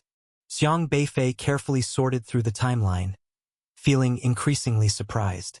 Was there some kind of fortuitous encounter? He still remembers when he was about to leave Zhuzhou to go to Chouhou. He unexpectedly encountered his crazed grandfather in the blood altar at Chouhou. Why did grandfather initially say, "There's no hope. It's really a headache"? Xiang Beifei now wants to figure out the matters of Common Valley, but he can't piece anything together. The sky is slightly bright. Early in the morning, Xiang Beifei stretched lazily, did a simple wash, and went to the window to look at the serene valley outside. The clear air is very fresh. His room is at the mountaintop. The scenery here is unique, with a waterfall rushing down, splashing water droplets spreading into a misty fog, mysterious and ethereal. As the waterfall descends, the water merges into the houses embedded in the mountainside, providing water for the people inside. One must say, the design on the mountain is very ingenious. Almost all usable space is cleverly employed with formation, and there are many crane race people living here, yet it doesn't feel crowded. There are many little white cranes flying back and forth on the mountain wall. These young cranes are not very advanced, mostly at the meridian opening stage, but they get up early to practice diligently. Crane shape fist, white crane spreads wings. Crane soars to the sky. Crane sings in the wind. Cranes cry out, 1,000 mountains and 10,000 cranes. Crane tripped at forehead. Various mystical body techniques are practiced, flickering and leaping, wings shooting, swift and powerful. The crane race gives him an impression of elegance. When they practice, their postures are graceful and gentle, but when exerting force, they are even more impressive with extraordinary visual appeal. Xiang Beifei sat by the window, admiring the demeanor of these young crane race members, when suddenly the door made a sound. "Come in," Xiang Beifei said. The door was pushed open, and He Qing walked in. "Do humans eat breakfast? I don't know what you eat. There are only crane cakes eaten by our young ones." He Qing carried some snacks, which were greenish dough, exuding a rich aroma, looking quite appetizing. "Thank you." Xiang Beifei actually didn't need to eat now, but he didn't refuse the good intentions, politely accepting the crane cake. Taking a bite, it tasted quite good. "Here's spring water you can drink." She picked up the overturned wooden bucket on the table and shook it. The waterfall spring outside gathered into a stream in the air, falling into the wooden bucket. "Thank you." "No need." He Qing looked very serene, watching Xiang Beifei eating, seemingly pondering something. After a while, she said, "I'm going to Divine Feather City today for some business. Are you coming?" "Can I come?" "Why not?" "I thought you might worry that I'd bring trouble to your crane race," Xiang Beifei said. "I usually cultivate in seclusion, rarely going out, but if you want to see the world, this might be your only chance for the next 50 years. He Qing said. "Tisk tisk." Xiang Beifei couldn't help but shake his head. "What's wrong?" He Qing asked. "No, I just feel. You all seem to spend a huge amount of time in seclusion. It's really remarkable. Don't you cultivate?" "I do, but not as diligently as you all, casually for decades." He Qing was somewhat surprised. "Then how has your cultivation advanced so quickly?" "Don't know. My cultivation process might be like this." Xiang Beifei drank all the water in the wooden bucket and then put the empty bucket back on the table. "As easy as drinking water," Xiang Beifei said with a smile. That was indeed the truth. He always cultivated naturally. Whenever he felt ready, he could break through. He Qing. Such an insufferable guy. He Qing pursed her lips but didn't say much, because he was just a kid, and she wouldn't stoop to a child's level. She was still immersed in the idea of someone being in their 20s. An immortal realm cultivator at 23. It was simply unimaginable. He Qing's eyes sparkled with a peculiar light as she took another look at Xiang Beifei. "All right, I finished eating. We can set out now." Xiang Beifei placed the remaining 2 crane cakes by his pocket, knowing that young Yu Meng was also craving them. 2 little hands slowly reached out from the pocket and quickly grabbed the crane cakes, retracting with a whoosh. "What was that?" He Qing asked. "A little friend, from the Yu Meng race," Xiang Beifei said. "Yu Meng race? That tree-like race?" "Yes, in the wilderness. The Yu Meng race was wiped out by another race, and I happened to save him," Xiang Beifei said. Remembering something, he asked, "By the way, do you know this race? There are many races in your wilderness, and they all exist here," He Qing stated. You. Young Yu Meng poked his little head out from the pocket, looking curiously at He Qing, while stuffing a little crane cake into his mouth, his cheeks puffed up. "I don't know where exactly, and I'm not very familiar with this race, but I just know they're very mysterious. In reality, the locations of many races are hidden because with limited space available, not protecting your territory can lead to disastrous consequences." He Qing's voice softened. understanding young Yoming's language. She also saw that young Yumeng was very young, akin to a little baby. Perhaps just like this human child. Oh! Young Yumeng mumbled indistinctly. Having followed Xiang Beifei for so long, young Yumeng had also learned some simple human words. If you want to find out, you can inquire in the public cities, hire brokers. They'll be responsible for contacting the people for you. He Qing paused, then explained, a broker is a middleman. Everyone keeps their territories hidden, but if there's an emergency and you can't find anyone, it's troublesome. So, specified brokers handle this, and they have a rigorous process that will help you find the relevant race's contact. Do you want to find your kind, young Yumeng? Xiang Beifei asked.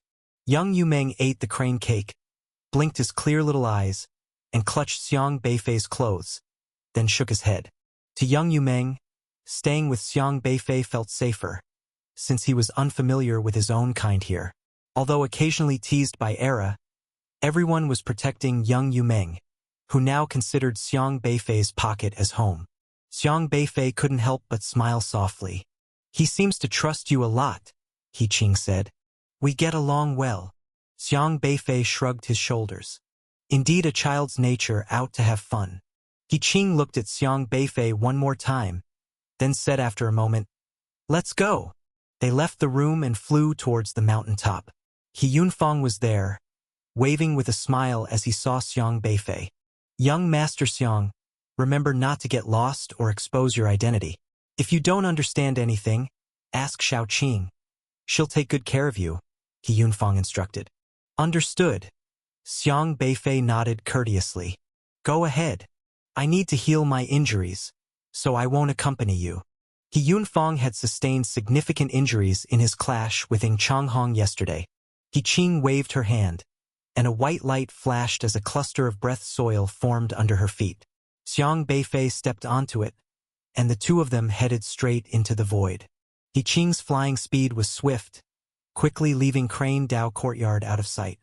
In the void, there was nothing but emptiness. My father asked me to take care of you, so I have only two requests. First, when we arrive at Divine Feather City, don't talk to strangers. I'll speak for you. Keep this crane feather with you, and others will think you're one of the crane race. He Qing handed a white crane feather to Xiang Beifei. Second, don't wander off. If you have questions, you can ask, but don't run off on your own. I'm not very good at taking care of kids. As she said this, she looked extremely serious, as if she considered Xiang Beifei a troublemaking, naive child. Do you think I'm a child? Xiang Beifei asked, rubbing his forehead. Coming to Edge Corner airspace without doing your homework, casually telling a stranger you're from the human race. Who else but a child would be so reckless? He Qing said. Xiang Beifei. For a moment, he was rendered speechless. Truth be told, he did want to do his homework. But the problem was, no one over there even understood the situation in Edge Corner airspace, so how could he do his homework? Fine then, call me a child. Xiang Beifei said helplessly. Compared to a 500-year-old maiden, he indeed is a child. Then, should I call you Granny? Call me sister, He Qing said through clenched teeth. But you're over 500 years old.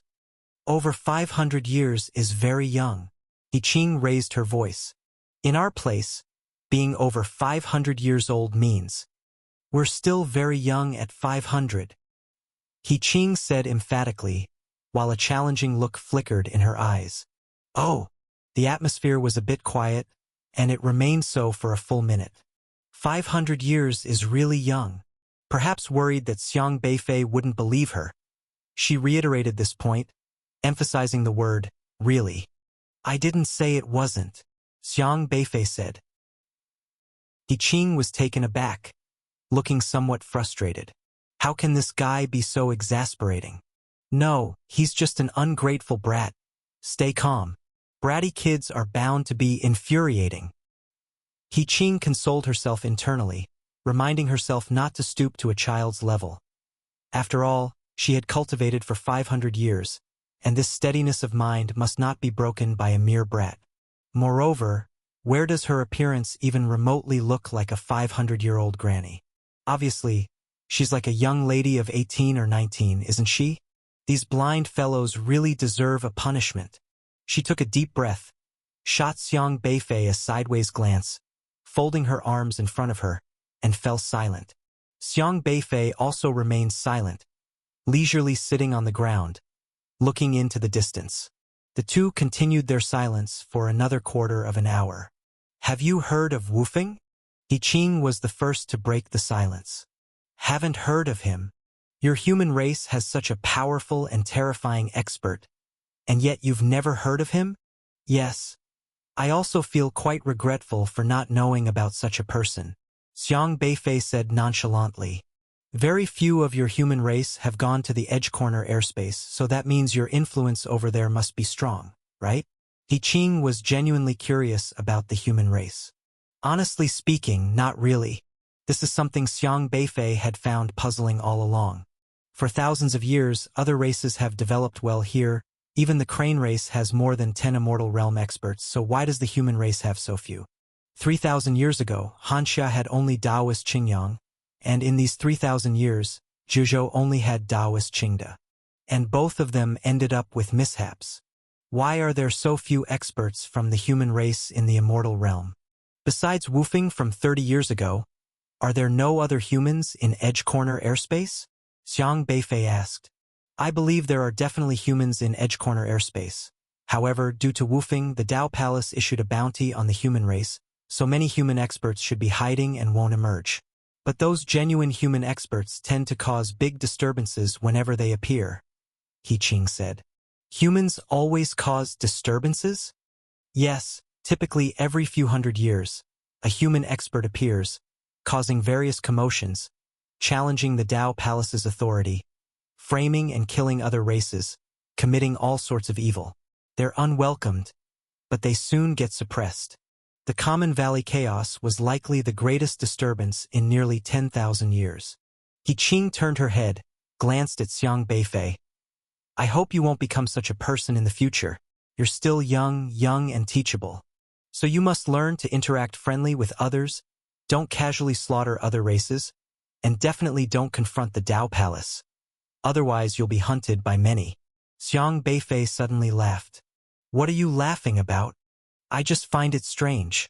You harbor hostility towards our human race, yet when you speak, you constantly use some of our human-specific pronouns. For example, interact friendly with humans.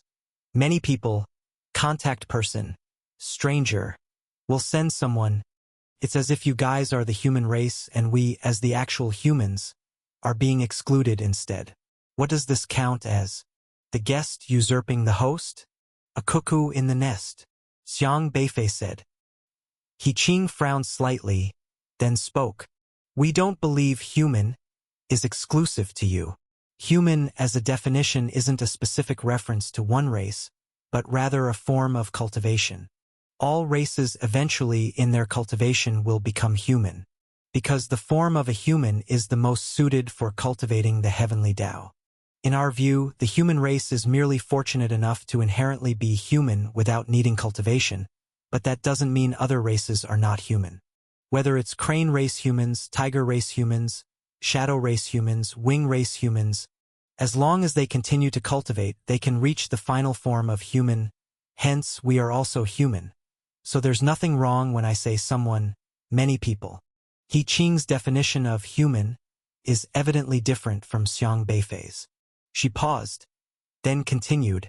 You can think of human as a realm. Just like the immortal realm, some people take countless years to reach it, yet you only need 23 years to achieve immortal. But you can't say, just because you reached immortal first, that you don't allow later cultivating Taoists to call themselves immortal realm experts. Nor can you say the term immortal realm is your exclusive pronoun. Human as a definition is the same. He Qing intentionally used Xiang Beifei as an example. Xiang Beifei said, since you think the word human only represents a form of cultivation, then why are we, born as human, hunted by all your races? You are allowed to live here to become human, but we, born as human, are not allowed to survive. But you, born as humans, Do not cherish this chance blessed by the heavenly Tao and instead cause trouble everywhere. Is that so? The Tao Palace has issued a killing order. Seeing the human race means killing without mercy. The so-called Tao Palace never intended to let any human survive. Even if I have done nothing wrong, walking here means I have to remain hidden. Are you sure it's that we don't cherish our identity? Or does the Tao Palace have other motives? The Tao Palace hunts you simply because over tens of thousands of years, your human race has committed too many outrageous acts, and they have no choice. He Qing stopped suddenly, wanting to continue speaking, but seemed somewhat lacking in confidence, because she could not avoid the fact the Tao Palace wants to kill all the humans. It doesn't matter if it's adults or children, whether it's the elderly, the weak, the sick, or strong men and women.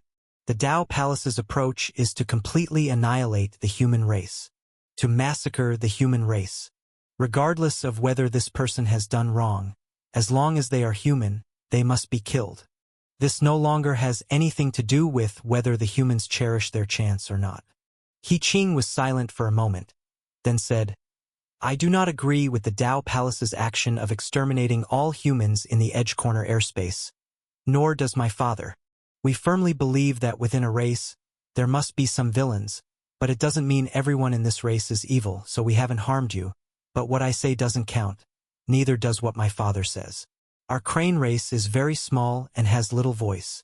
Her expression remained very calm, as she turned to look at Xiang Beifei, seemingly contemplating how to comfort him. But Xiang Beifei did not argue with He Qing further, only smiled and said, Thank you. Thank what? No matter what, thank you all. I remember the care of the crane race. Xiang Beifei smiled. He sat down on the breath soil, leisurely shifting his gaze to the boundless void ahead. He Qing frowned and said, You don't need to think about any sentiments. Protect yourself. Do not reveal your identity. Once you've had your fun, hurry home. This place is very dangerous for you. She still treated Xiang Beifei as a naive child. Although Xiang Beifei was very powerful, he was only in the early immortal realm. Could one expect a kid in the early immortal realm to remember the crane race's sentiments? Don't worry, I have a sense of proportion. Xiang Beifei smiled. Often, his words never were just empty talk. By the way, where is Common Valley? Xiang Beifei asked again. Common Valley is a piece of land floating in the void, currently sealed by the Tao Palace. Its location is already lost. Only those in the Tao Palace know. You don't need to think of going there to cause trouble. I see. Xiang Beifei stretched leisurely, not surprised. The journey to Divine Feather City was quite far from Crane Tao Courtyard. They flew for 4 or 5 hours before arriving. Seeing Divine Feather City, Xiang Beifei's eyes lit up. After drifting in the void for too long, he almost forgot what real land looked like. The small place of the crane race was too shabby, but the Divine Feather City ahead was a huge city, not a flat-structured city, but a crisscross design. Streets stood in the air with shops on both sides, but walking along the streets turned a corner, possibly directly onto the lower-level streets. To describe it, these streets looked more like floating overpasses, with layers crisscrossing overhead and below, intertwined and overlapping. Due to the limited range of void power isolation that the breath soil can provide, these overpass-style streets smartly utilized this point, each street spaced enough to eliminate the void power of the space. It can be said that the designer of this city was exceptionally skilled, maximizing the utilization rate of the limited breath soil land. Xiang Beifei estimated it carefully. According to the breath soil's currency unit here, the total amount of breath soil used to build Divine Feather City should be around 300 miles, but through this duplex building method combined with formation-built wooden houses, could accommodate at least over 10,000 people. Truly a grand gesture. He Qing led Xiang Beifei downward to Divine Feather City, while people were bustling everywhere on the streets, with various E-Trib races, people of differing strengths, ranging from Meridian Opening Period to Immortal Period, all there. It was simple to distinguish the power of the passers-by on the streets. Just observe if they bore any racial features. If they had horns or feathers, their cultivation was at the heavenly connection realm and below. But if they appeared human-like, they must have reached the immortal realm. This was a clear dividing line at every place in the edge corner airspace. He Qing's breath soil took a turn, choosing a relatively empty alley, then descended into it. As they landed, there were initially two Trib people with 4 arms conversing nearby, with power at the heavenly connection realm. As soon as Xiang Beifei and He Qing appeared, these two heavenly connection realm Trib people immediately ceased their conversation, glanced at them in awe, their eyes full of respect, and then hurried away. Clearly, experts in the immortal realm are revered in Divine Feather City. On the main streets, the appearance of humans was rare, indicating that those above the immortal realm were few, but if a human-like Taoist walked past, it would surely draw much attention from Trib people. Xiang Beifei stepped on the stone pavement of the street, which paved with stone slabs, and within the crevices between the slabs, tightly packed breath soil could be seen. There's so much breath soil here. Aren't they afraid someone might dig it up? Breath soil had become the currency of the edge corner airspace, meaning they were walking on heaps of money. Divine Feather City is part of the public land in the edge corner airspace, belonging to the Dao Palace jurisdiction. All the breath soil used to construct it comes from the Dao Palace, unless someone has a death wish. Otherwise, no one dares to steal from here. Of course, you don't have the ability to dig it up either. He Qing spoke calmly. Xiang Beifei squatted on the ground, used his finger to scrape the breath soil from the gaps between the slabs. The breath soil was guarded by a thick and powerful formation, including the stone pavement, walls, and houses were forged by a formation. He Qing saw Xiang Beifei attempting to scrape the breath soil from the ground and reminded him, "Don't bother doing anything impractical. The formation here was laid by the Dao Palace, by experts at least in the Ascension or even Ancestral Dao realm. You couldn't possibly pry even a grain of breath soil." She didn't mind Xiang Beifei scraping the breath soil. Kids are naturally curious. Not believing in such things might just let him face a setback. Once he realized he couldn't scrape it up, he would understand. "Oh, I see." Xiang Beifei absent-mindedly responded, then casually threw back the breath soil scraped from the ground. The Ascension Realm's guard seemed just so. Ordinary experts in the immortal realm couldn't damage the breath soil here, but he was different. He was merely attempting casually, finding that for him to control the breath soil here was not laborious, even simpler than the desert in Kongqing, not challenging at all. "Oh yes, last time your dad told me. Apparently it's possible to use breath soil to purchase goods. Can large shops be found here?" Xiang Beifei asked curiously. If possible, he wanted to see if he could buy some spiritual power crystals of the immortal realm. He needed to light up the stars on his spirit gathering book. Anyway, an immortal realm spiritual power crystal wasn't expensive, just dozens of yards of land. Of course there is. Divine Feather City is a place for nearby Taoists to trade cultivation resources, He Qing said. But after taking 2 steps, she coldly asked, "You don't have any money, what do you want to buy? Wasn't there that abandoned island last time? I took 2 zhang of land. It feels like quite a lot. Just going to do some casual shopping." Xiang Beifei patted his pocket. He Qing gave him a sideways glance and said, "Use your 2 zhang of land sparingly. You don't even have a foothold in the edge corner airspace, and 2 zhang of land isn't that much. It's best to keep it for building a cultivation cave. 2 zhang of land is enough to build a small island, and with the array concealed, it can drift freely in the edge corner airspace. I'm just curious about what a big merchant house would sell," Xiang Beifei said. "Fine, once I'm done with my business, I'll take you to see." He Qing didn't object. "By the way, what are you here for?" Xiang Beifei asked. "To check the heaven and earth ranking of the myriad races at the Dao Palace." "The heaven and earth ranking of the myriad races. What's that?" Xiang Beifei asked curiously. He Qing explained, "There are over 10 million races in the edge corner airspace, and these races all revolve around the Dao Palace. The Dao Palace is responsible for creating breath soil. To ensure these breath soil resources are fairly distributed to other races, they have set up the heaven and earth ranking of the myriad races, using the rankings as the basis for resource allocation. The heaven and earth ranking is divided into the heavenly ranking and the earth ranking. To encourage the younger generation of talents, those who can rank on the heaven and earth ranking are subject to age restrictions. The earth ranking has a total of 200 spots, requiring an age under 1,000 and a cultivation level in the immortal realm to be listed. The heavenly ranking has a total of 100 spots, requiring an age under 3,000 and a cultivation level reaching at least the Inquiry Dao realm. He Qing paused here, emphasizing again.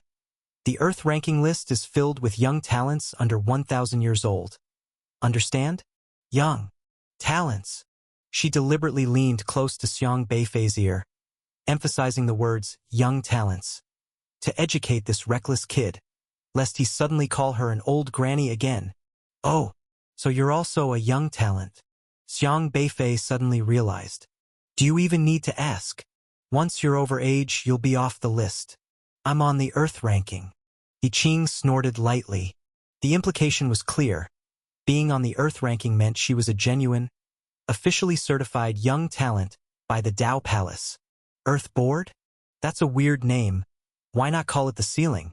Xiang Beifei muttered. Stop with the nonsense. Yi Qing couldn't help but turn and glare at Xiang Beifei.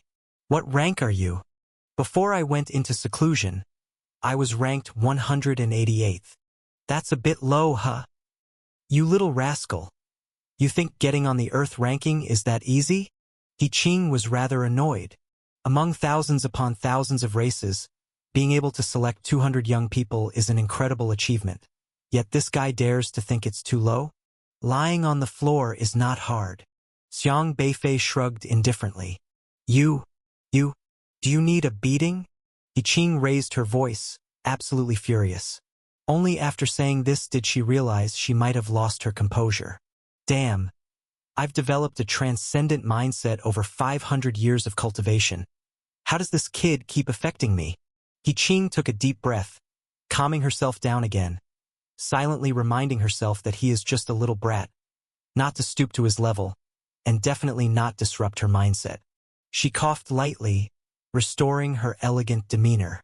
So, how do you get on the ranking? Xiang Beifei asked. To get on the ranking, you have to rely on fighting others. If you defeat someone, you can take their rank. Understand? For example, if you weren't on the ranking but you defeat the 99th place on the Earth ranking, you can directly take their place and become the 99th while that person's rank disappears, and they must defeat someone else to reclaim a ranking. But you all go into seclusion for long periods to cultivate, right? If you go into seclusion for hundreds or thousands of years without being challenged, can't you permanently occupy your rank? Isn't there no worry about others trying to take your place? Xiang Beifei didn't quite understand. What you're thinking, the Dao Palace has naturally considered. To prevent this phenomenon, everyone on the ranking must leave the next time and place they will show up. This time can be set by themselves, but it has to be within 10 years so others know and can initiate a challenge. For example, the last time I fought my way to the 188th place on the Earth ranking was 10 years ago. At that time, I left the information about my next appearance for receiving challenges at the Dao Palace, which is today at Divine Feather City. If others want to challenge me, they will come here today to find me. If I don't show up today, I will lose my ranking. Yi Qing explained the rules simply. Oh, got it. You're here today to defend your ranking. Xiang Beifei nodded. Yes, I'm here to defend my ranking. As long as I hold the ranking today for the next 10 years, I am still on the Earth ranking and can receive rewards from the Dao Palace. Yi Qing and Xiang Beifei walked along the street, and the originally crowded street quickly cleared a path for them. Walking here, it's beneficial to look human-like. Xiang Beifei walked while browsing. The sides of the street were lined with various vendors enticing customers, with all kinds of shouting happening in quick succession, selling a variety of goods. The 1,000-year-old divine rhinoceros horn is now on sale. This horn comes from our divine rhinoceros race ancestor who is 23,000 years old. It can be used as medicine, for crafting, as a trumpet, or as an array core for defense. Limited time offer, with the exclusive shocking price, only a foot of land. Only a foot of land. Come and see. Come and marvel. Wool sweaters made from ice silk naturally produced by the 5,000-year-old elders of the Sheepan race. Soft, elastic, glossy, capable of withstanding a deadly strike from a mid-stage heavenly connection expert. The top choice for keeping young ones close and protected. The purple duck pear from the 10,000-year-old purple pear tree grown atop the 100,000-year glacier, nurtured over millennia, heals old wounds and purges fire poison. Gifted to relatives, elders, or friends. This holiday, don't receive gifts. Only accept purple duck pears. Fragrant green tea, plucked from the 90,000-year-old tea trees of heavenly Silkworm Mountain, invigorates and refreshes, moistens the lungs, aids cultivation, and enhances perception. The exclusive designated beverage of the Tao Palace Martial Arena. Selling 10 billion cups a year, enough cups to circle the Tao Palace territory 800 times. The wide array of magical items left Xiang Beifei in disbelief.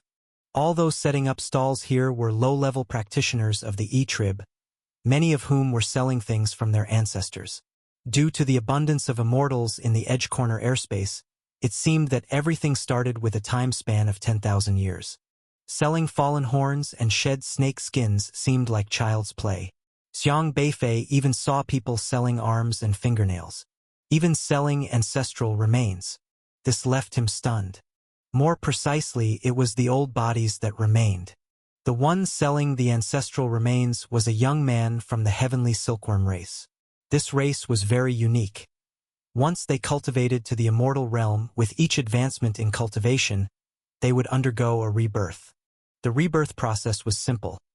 Encase themselves in a cocoon, and then the divine soul breaks out from the chrysalis, emerging with a new body, leaving the old body behind. The old bodies left behind by the millennia-old ancestors seemed precious, but in reality, nearly every immortal realm expert of the heavenly silkworm race would leave behind a pile of bodies. They couldn't even make use of them themselves, so they'd have the younger generations sell them, knowing there would always be someone interested. Whether they were burned to ash to refine pills, or skinned and dismembered to craft artifacts, it didn't matter much. Earning a little breath soil was still quite good. Here, using a millennia-old ancestor's body to exchange for some breath soil seems way too worthwhile. Seeing the young man ardently advertising his ancestor's body for sale left Xiang Beifei wide-eyed and utterly thunderstruck. The figure, resembling an elderly man with white hair, was encased in crystal-clear silk, appearing serene and with a healthy complexion, as if just sleeping. Then it was simply displayed for sale, complete with a finely packaged gift box. In Xiang Beifei's eyes, it looked more like a coffin. On the coffin, no, the packaging box, there was even a tag saying, "Ancestor of the Heavenly Silkworm, 10% off." Truly a filial act. However, a millennia-old Heavenly Silkworm ancestor body required 5 acres of land, which was quite expensive for many practitioners. Xiang Beifei wasn't interested either, as it wasn't enough to refine a spiritual power crystal of the early immortal realm. Truly, the world is vast, and there's nothing too strange to witness. Xiang Beifei felt that he was running out of eyes. Many things were priced clearly, and most were purchased with breath soil. However, not all transactions involved an entire inch of breath soil. For instance, the fragrant green tea could be bought with just 10 grains of breath soil sand per cup, relying on small profits and quick sales. Xiang Beifei couldn't resist buying 4 cups of fragrant green tea out of curiosity, but just as he was about to pay, He Qing already paid with 40 grains of breath soil. "I have my own soil," Xiang Beifei said. "Kids shouldn't waste soil. Save your soil and develop the good habit of hoarding soil. You'll understand how hard it is for adults to earn soil in the future," He Qing said coolly. Xiang Beifei rolled his eyes and handed a cup of fragrant tea to He Qing. "I don't drink. Give it to Yumong," He Qing replied. Yumong happily extended a small twig, rolled it into a hollow shape, and used it as a straw to drink. With the remaining 2 cups, he quietly handed them to Xiaohei and Era while He Qing wasn't looking, then used a formation to make them invisible.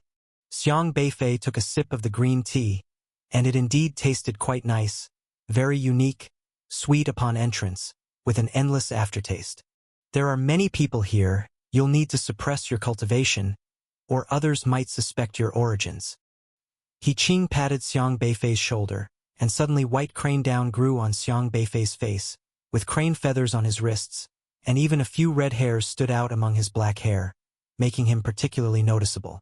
With the traits of the crane race, it meant Xiang Beifei was not an immortal realm expert but more like a heavenly connection crane race junior. They quickly stopped in front of an extremely enormous building. This was a very mysterious building, with a solemn and majestic gate supported by red stone pillars as its beam. At the center of the gate hung a circular plaque displaying a black and white yin-yang fish, through which a powerful and majestic aura flowed.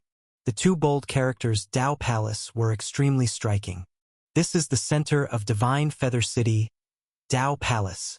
Divine Feather City is one of the public cities established by Dao Palace, under the management of Dao Palace. Dao Palace symbolizes majesty and is also the grandest building in this city. In front of the Dao Palace's square stood a sky-reaching stele, imposing and grand, engraved with names that gleamed brightly, clearly visible. Earth ranking, a total of 200 names, detailing which race they are from and their age this year, all written clearly. To appear on the Earth ranking signifies being a notable young prodigy in the entire Edge Corner airspace, all under 1,000 years old. To achieve such accomplishments at such a young age is greatly enviable. As for the heavenly ranking, it only exists in important cities, and for many cultivators in the Edge Corner airspace, it is considered a supreme deity out of reach. At this moment, the Dao Palace was bustling with people, coming and going, with many engaged in lively discussions that sounded quite exciting. Today, the Crane Clan's young prodigy, He Qing, ranked 188 on the Earth ranking, will make an appearance. An Earth ranking genius. Truly remarkable. I've heard she's not yet 500 years old? Being able to squeeze into the Earth ranking at such a young age. I wonder if she'll be even stronger 10 years from now. Hard to say, let's see how it goes. Oh, she's coming. She's coming. When He Qing walked by, many E-tribe cultivators' gazes fell upon her. Most of the onlookers had yet to reach the immortal realm, having come specifically to broaden their horizons. For a moment, He Qing became the focus of the world's admiration. Ranked 188 on the Earth ranking, the Edge Corner airspace is home to tens of thousands of races, with countless powerful immortal realm experts, and it's extremely difficult for young people to make it onto the Earth ranking, as they seldom see these young prodigies. Everyone's eyes were fixed on He Qing, and they were indifferent to Xiang Beifei beside her. A mere Crane Clan junior. Heavenly connection experts were too common in Divine Feather City, a dime a dozen on the streets. A junior with Crane Clan traits was not worth mentioning. Speaking of which, you're here to guard the ranking, such an important matter. I thought your clan would send several people to cheer you on, at least your father should come. He got injured, so I didn't let him come. I can handle such a trivial matter. He Qing replied. I see. Xiang Beifei held a cup of green tea and nodded slightly, indifferent to others' gazes. Walking up the steps into the Dao Palace's gate, a middle-aged man quickly approached. His hair was spiky, belonging to the hedgehog race, a heavenly connection expert, responsible for daily reception and affairs at the Dao Palace in Divine Feather City. As a Dao Palace staff member, he held a significant position. Although his cultivation was merely at the heavenly connection level, he didn't show undue subservience toward He Qing, but politely cupped his hands. I am Qian Fu, the steward of Divine Feather City's Dao Palace. Miss He Qing, I have been awaiting your arrival.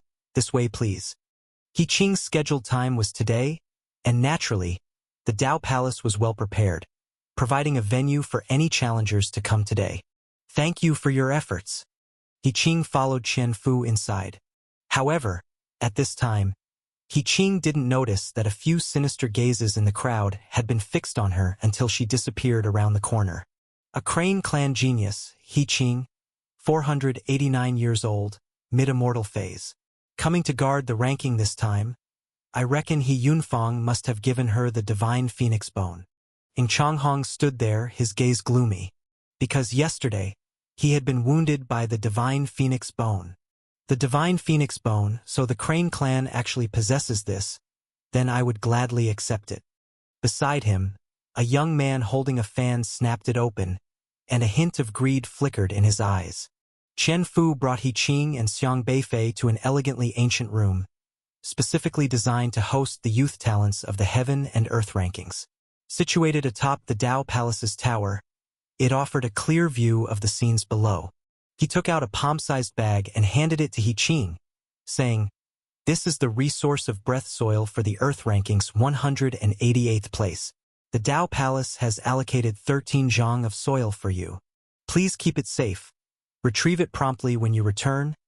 Be cautious of the void tides, and avoid inconvenience from the spatial pouch breaking. The edge corner airspace also has storage tools, but they're generally not recommended due to the unpredictable appearance of void tides that might destroy spatial items. Thank you." He Qing opened the bag, confirmed the amount of soil, and then carefully secured it. "I won't disturb you further. Later, I'll provide information about the challenges. Miss He Qing can rest here in the meantime." Qian Fu smiled slightly, glanced at Xiang Beifei, who was sipping green tea with both hands, and didn't inquire further, just nodded slightly, assuming he was a junior accompanying the crane race, and then left. The 188th place on the Earth Ranking. Does the Dao Palace only reward 13 zhang of soil per year? Xiang Beifei asked. It's 10 years, He Qing replied. What? Only 13 zhang over 10 years. So stingy. You know nothing. Every inch of soil is valuable, and getting 13 zhang in 10 years is already quite a lot. He Qing cautiously put away the breath soil. Xiang Beifei casually asked, how exactly do they allocate the land? According to the ranking, 200 minus your rank plus 1 is the land reward for 10 years. If you're first, it means you can receive a reward of 200 zhang of land over 10 years. If you're the 200th, you only get 1 zhang. He Qing mentioned this while contemplating the soil and sighed slightly. The first place receives 200 zhang of land. She clearly yearned for it. A zhang is 3 meters long, so 200 zhang of land is 600 meters in length. Receiving such a large piece for free over 10 years would allow the crane race's land to expand a bit, alleviating their cramped living conditions. However, it's well known how challenging it is to reach first place on the Earth ranking. He Qing's reason for safeguarding the ranking here is to acquire more land resources for her crane race. Have you thought about kicking others off the ranking? Knock down those above you, Xiang Beifei asked. He Qing silently pondered, saying, difficult. She uttered only one word, but it was enough to express the situation clearly. Over the last decade, she's focused intently on the Earth ranking experts ahead of her, considering their strengths and weaknesses, strategizing how to surpass them, and exhausting herself in closed cultivation to narrow the gap and defeat her rivals. She is now the only hope for the crane race, needing to elevate her ranking to secure more land for them. But how could the experts on the Earth ranking be mediocre? Especially the first place. The gap between them is an insurmountable chasm, causing immense pressure on her. The leader of the Earth ranking is at the Inquiry Dao realm. Entering the Inquiry Dao realm at such a young age is truly terrifying. He Qing frowned involuntarily. Thinking about it was disheartening. The age limit for the Earth ranking is under 1,000 years, which means he achieved Inquiry Dao realm mastery within 1,000 years. 1,000 years seems ancient to me. How is that young? Xiang Beifei mumbled. I said young. He Qing was slightly provoked, visibly irritated, turning her eyes to Xiang Beifei. But then she hesitated. Maybe this brat might have a chance to get onto the Earth ranking in the future? After all, he's a prodigy who reached the immortal realm at 23. With proper nurturing, ensuring his survival, given time, he will surely soar to incredible heights. He Qing couldn't help but ponder deeply. How long would it take for this brat to step into the Inquiry Dao realm? 500 years? Or 600? She remembered the first place on the Earth ranking took 913 years to reach the Inquiry Dao realm. Although Xiang Beifei's words are annoying, his talent is undeniably genuine, definitely exceeding the prowess of the current Earth ranking leader, maybe needing only 500 or 600 years. Yet she suddenly recalled Xiang Beifei's identity, quietly feeling sorry. What a pity he's from the human race. Ranking on the heaven and earth ranking equates to exposing his identity, attracting the threat of assassination. Still, He Qing didn't say much, as in her view, Xiang Beifei is merely a youthful beginner in the immortal realm. Not to mention facing her, He can't even defeat the 200th rank on the Earth ranking. It's practically impossible for him to rank. So there's no need to worry aimlessly about this issue.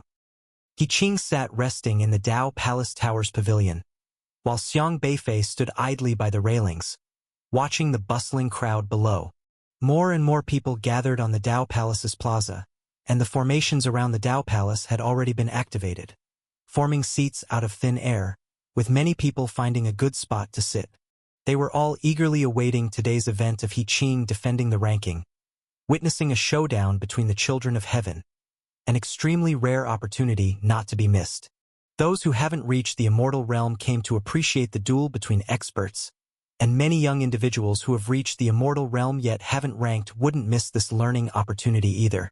Even those elderly ones whose age has exceeded the conditions for the heaven and earth ranking would come, for witnessing these confrontations could lead to enormous insights, maybe even an epiphany. Of course, there were also many geniuses from the earth ranking present, ranked below the 188th. They mainly came to investigate, first understanding He Qing's progress over the past 10 years, then deciding whether to challenge her. There are rules for ranking challenges. If an earth ranking genius at the 200th place defeats He Qing, their ranks will swap, meaning He Qing won't just drop to the 189th but directly to the 200th, requiring her to climb up all over again to improve her ranking. If someone who isn't on the ranking defeats someone who is, they directly take the other's ranking. In other words, if you weren't ranked before but win against the first place, you can become the first place. The experts behind He Qing, if they find they can defeat her, will naturally want to come up and take that 188th rank. All 12 floors behind you have arrived. Xiang Beifei leisurely sipped his green tea. How do you know they've all come? You haven't seen them. He Qing sat cross-legged, eyes closed, resting her mind, preparing for what's next. The names are all written here, aren't they? Xiang Beifei said calmly. Earlier, he'd obtained a copy of the Earth ranking list from the room. The Dao Palace tends to prioritize those defending their rankings, so it provided He Qing with lots of useful information, including changes to the list recently and notable new talents appearing on the Earth ranking. It was all clearly detailed.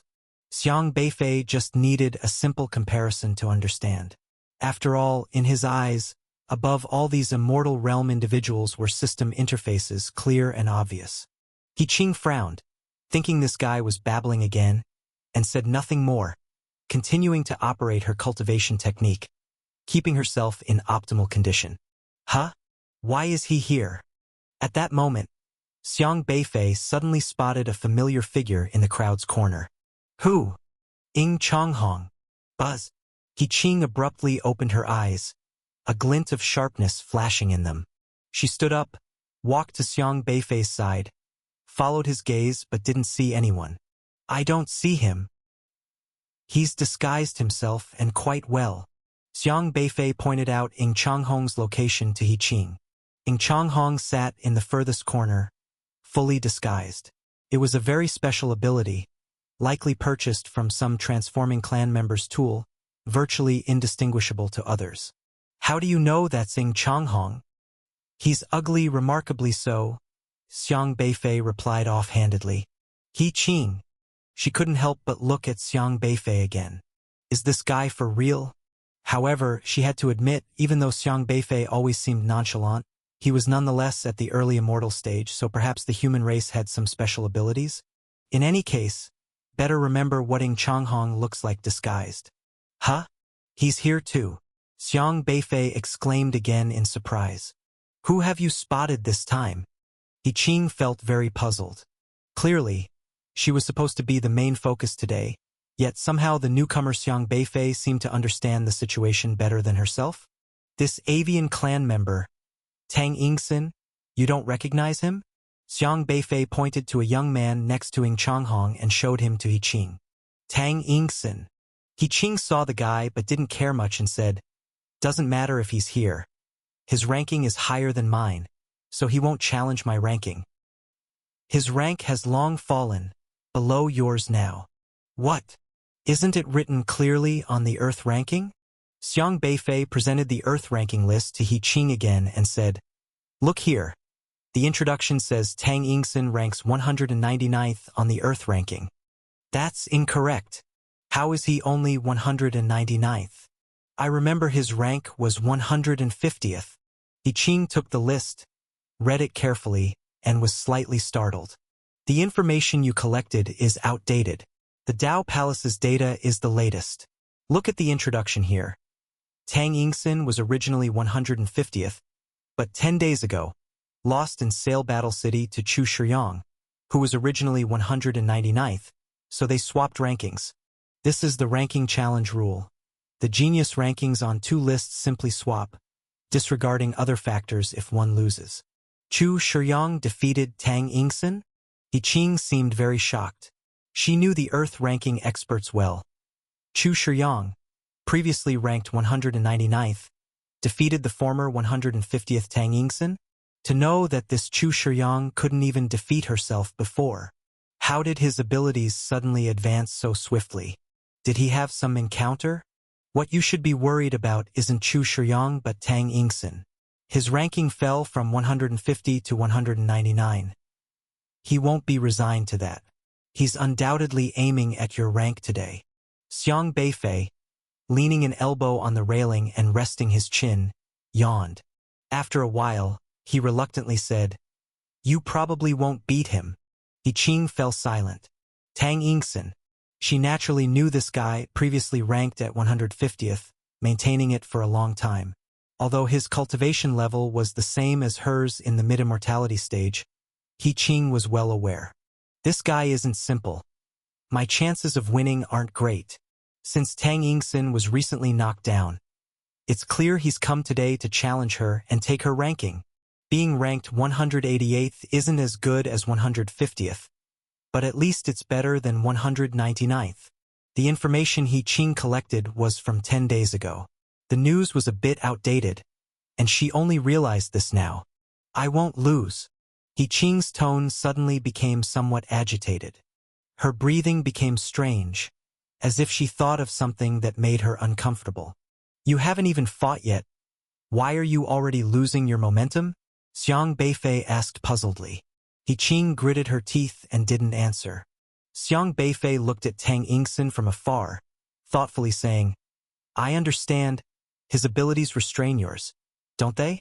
He Qing clenched her fists. Xiang Beifei smiled faintly, observing Tang Yingxin with interest. Inquiring Dao, Tang Yingxin, Dao embryo, flying bird Dao, Dao cultivation, mid-immortality stage, Dao embryo introduction. Anything related to avian beings can provide you with Dao cultivation, and at the same level, you can suppress any avian creatures. Two-legged and feathered are avians.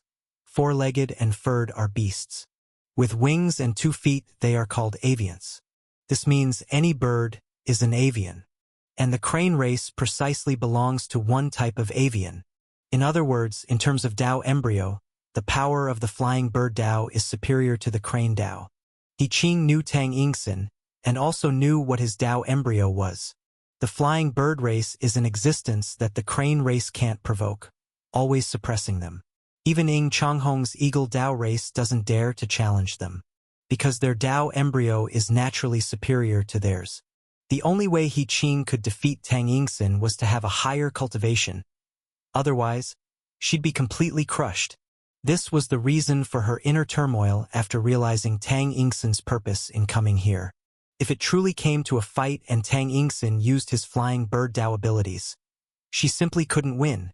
While He Qing was lost in her thoughts, Qian Fu approached from a distance, handing over a battle invitation, saying, Miss He Qing, the first challenger for you has been confirmed. From the 199th place, Tang Yingxin. The time is in 15 minutes. Please prepare. It really was him. He Qing clenched her teeth tightly, her aura becoming even more restless. She also couldn't allow herself to lose, because she is the hope of the younger generation of the crane race. When she successfully entered the Earth ranking back then, the entire crane race was proud of her because, in the Edge Corner airspace over the years, no one had made it into the Earth ranking at 1,000 years old, only she did. And every 10 years, She received a reward of 13 measures of land to expand the Crane Dao Courtyard's territory. He Qing's ranking had become a very important source of breath soil income for the crane race. If she couldn't defeat Tang Yingxin today, her ranking would drop to 199th. This meant, if she couldn't find a suitable challenger, 10 years later, the reward from the Dao Palace would only be 2 measures of land. From 13 measures to 2 measures, such a huge loss. She couldn't bear.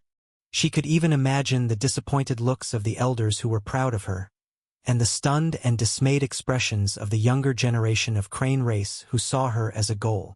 Especially her father, who always loved and cared for her, currently serving as the clan leader of the crane race.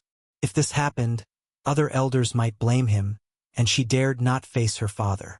Today, He Yunfang was supposed to accompany her, but she refused, telling her father she had the ability to hold this ranking and he need not worry. He Yunfang believed this too, so he rested assuredly at home to heal his wounds. But what if she brought back a bad result? How would she face the father who had always supported her? He Qing felt overwhelmed with confusion. Xiang Beifei was still resting his chin on his hand, absent-mindedly watching He Qing. You seem to be under a lot of pressure? I won't lose. He Qing gritted her teeth and said. Xiang Beifei raised his eyebrows. That day when your father used the Divine Phoenix Bone against Ding Changhong, it should be with you now. The Divine Phoenix, it should mean phoenix, right? Being the king of birds, are you able to use it? Xiang Beifei asked. The Divine Phoenix Bone is just a piece of a phoenix bone. Their race's Tao restrains mine. I can't fully exert the power of the Divine Phoenix Bone. If the Divine Phoenix Bone were in his hands, it would be more powerful than in mine. He Qing clenched her fist, feeling very unwilling. Xiang Beifei calmly smiled. Not necessarily. How do you know you can't win unless you try? I actually think you can beat him. He Qing remained silent. She knew Xiang Beifei was just comforting her. But how could such comfort bridge the gap between her and Tang Yingxin? He Qing's emotions were still very turbulent. This opponent put her under immense pressure, making her feel as if she could fall into an abyss at any moment. As the crane race's most outstanding talent over hundreds of thousands of years, He Qing had always held herself to high standards. Such a girl with a strong sense of pride, she had voluntarily taken on the responsibility of the crane race and absolutely could not accept her own failure. Go for it. I believe in the old lady's strength. Xiang Beifei said leisurely. It's sister. He Qing replied instinctively, annoyed. Oh. Xiang Beifei chuckled carelessly and then strolled down the pavilion leisurely. Where are you going? To the restroom. He Qing was choked up, feeling quite irritated. This guy, why is he always so annoying? Yet, for some reason, she found that when she shifted her attention to Xiang Beifei, her mood improved significantly, and the pressure from Tang Yingxin seemed to fade away considerably. Does he believe in my strength? Reflecting on Xiang Beifei's nonchalant demeanor, He Qing thought, though this guy was a bit irritating, he wasn't ambiguous in words or actions. Speaking of which, did he call me old lady on purpose to relieve my stress? Xiang Beifei pulled a disguised crane race feather from his ear, clamped it in his mouth, and wandered leisurely among the crowd. At that moment, the audience over there had received news that Dao Palace had announced who the first challenger of the day would be. Many practitioners were intensely discussing it. Did you hear? The one challenging the crane race prodigy He Qing today is none other than the 199th ranked Tang Yingxin. Tang Yingxin? Oh, I know him. He was defeated by Chu Shiyang 10 days ago, causing him to drop from 150th to 199th. To be honest, although Tang Yingxin was defeated by the rapidly improving Chu Shiyang, his true strength is still above He Qing, who is ranked only 188th. Right? Is that even a question? Tang Yingxin couldn't beat Chu Shiyang, but he's more than capable of defeating He Qing. It looks like the crane race's ranking will fall back to 199th place today. Many people were discussing the upcoming ranking battle, and almost everyone favored Tang Yingxin, feeling sorry for He Qing. But at this moment, an unharmonious voice suddenly emerged from the crowd. Who said He Qing would lose to Tang Yingxin? He couldn't even defeat 199th ranked Chu Shiyang. Yet he hopes to beat 188th ranked He Qing? I think Tang Yingxin's previous 150th ranking was just for show. This voice sounded particularly jarring in the one-sided conversation, and everyone turned to see who had spoken. Are you stupid? The fact that Tang Yingxin was defeated by Chu Shiyang only shows that Chu Shiyang is strong. Not that Tang Yingxin isn't strong. He reached 150th place. Do you think he talked his way there? A practitioner with deer antlers, seeing Xiang Beifei with the feather in his mouth, retorted. Then how can you be so sure that 188th ranked He Qing's strength is just 188th? She just hasn't had the chance to challenge others. She hasn't made a move in 10 years. Her cultivation has long since improved. Xiang Beifei said calmly. You're too naive. Wait, are you from the crane race? What is He Qing to you? A practitioner recognized the crane race feathers on Xiang Beifei. You guess. Oh, you ungrateful brat. Not necessarily. He might be a junior from the crane race and might really know He Qing's true strength. After all, even 199th ranked Chu Shiyang has taken off, right? Some E-tribe practitioners re-examined the issue. But at this moment, the crowd suddenly quieted down, making way, and soon their eyes revealed awe. Upon closer inspection, it turned out that the genius challenger of the day, Tang Yingxin, was approaching. Tang Yingxin was a major figure here, and even though he lost to Chu Shiyang, he was still someone from the Earth ranking, and no one underestimated him. He seemed to have heard Xiang Beifei's words, sneered, then stopped in front of Xiang Beifei. Xiang Beifei still held the crane feather in his mouth, unfazed. Kid, do you think I'll lose to your crane races, He Qing? Tang Yingxin slightly opened the fan in his hand, showing a mocking expression. Didn't your family tell you where the gap between your crane race and our avian clan lies? Oh, where is it then? Xiang Beifei asked in return. Tang Yingxin squinted his eyes and sneered coldly. A snot-nosed brat, dare to speak nonsense without even understanding the basics, truly overestimating yourself. Just remember this. Our avian clan is countless times stronger than your crane race. We'll always keep you crane race under our thumb. As he spoke, a faint aura from Tang Yingxin spread to Xiang Beifei. This aura went unnoticed by others because it's a power belonging to the avian Dao, effective only on avians. The crane Dao is part of the bird Dao susceptible to this aura. Tang Yingxin planned to use the avian Taoist art to teach Xiang Beifei a lesson, letting him understand the true bird Dao. Xiang Beifei stood calmly, watching the opponent's system interface. You used bird suppression on the crane race junior, Dao value +2.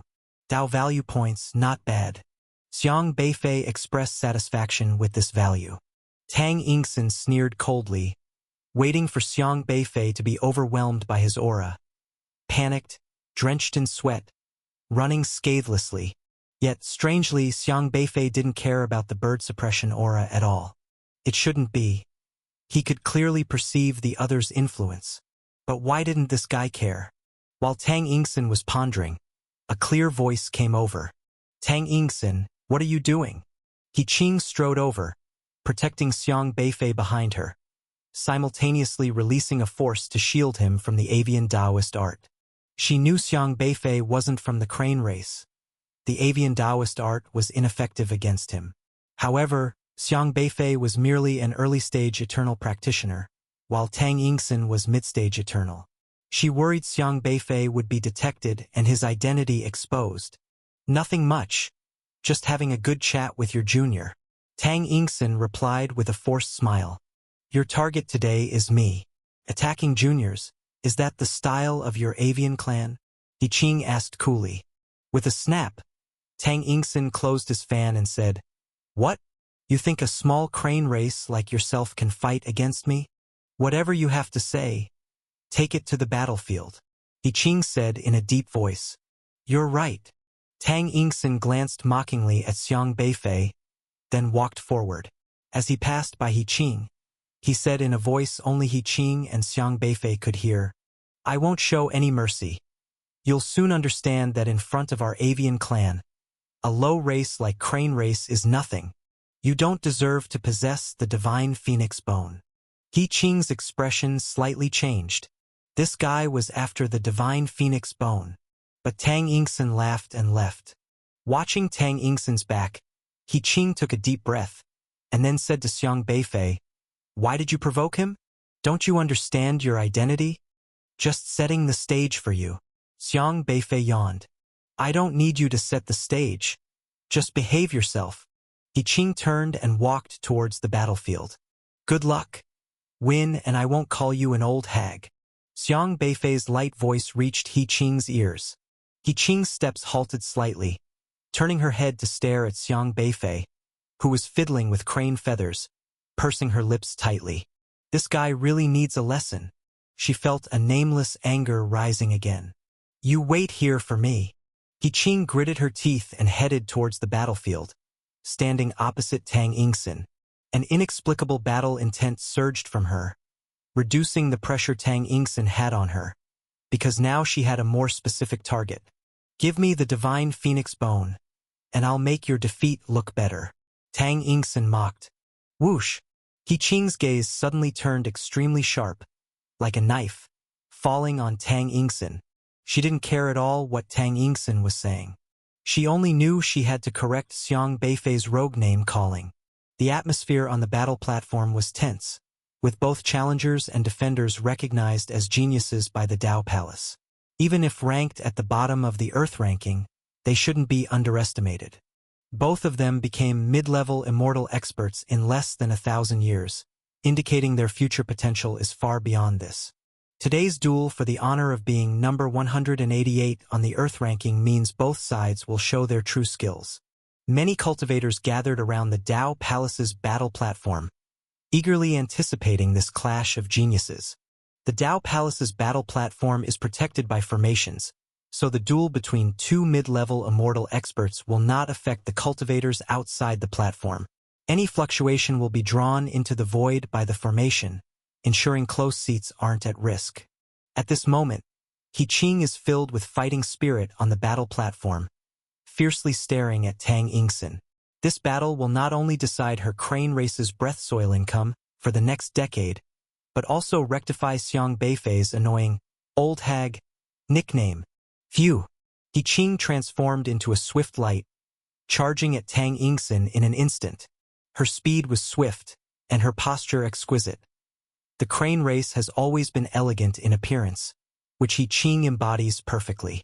In the eyes of many, He Qing, with her tall, slender frame and long legs, is a goddess of beauty and talent. Even in battle, every movement is graceful, with even her flowing hair appearing gentle. However, despite He Qing's elegant appearance, her attacks were nothing short of fierce. Boom! Countless crane feathers transformed into sharp offensives, encircling Tang Yingxin from all directions. This attack merged into the void yet carried overwhelming power, leaving no room for Tang Yingxin to evade. But Tang Yingxin was not flustered, still looking at He Qing with a mocking expression. "You won't cry until you see the coffin. The Crane Race is a lower race before our avian clan. Because I understand your power." A powerful force suddenly surged from Tang Yingxin's body, as flying bird Dao techniques transformed into stars, emitting a powerful pressure across the battle platform. He sneered, full of confidence in his flying bird Dao techniques.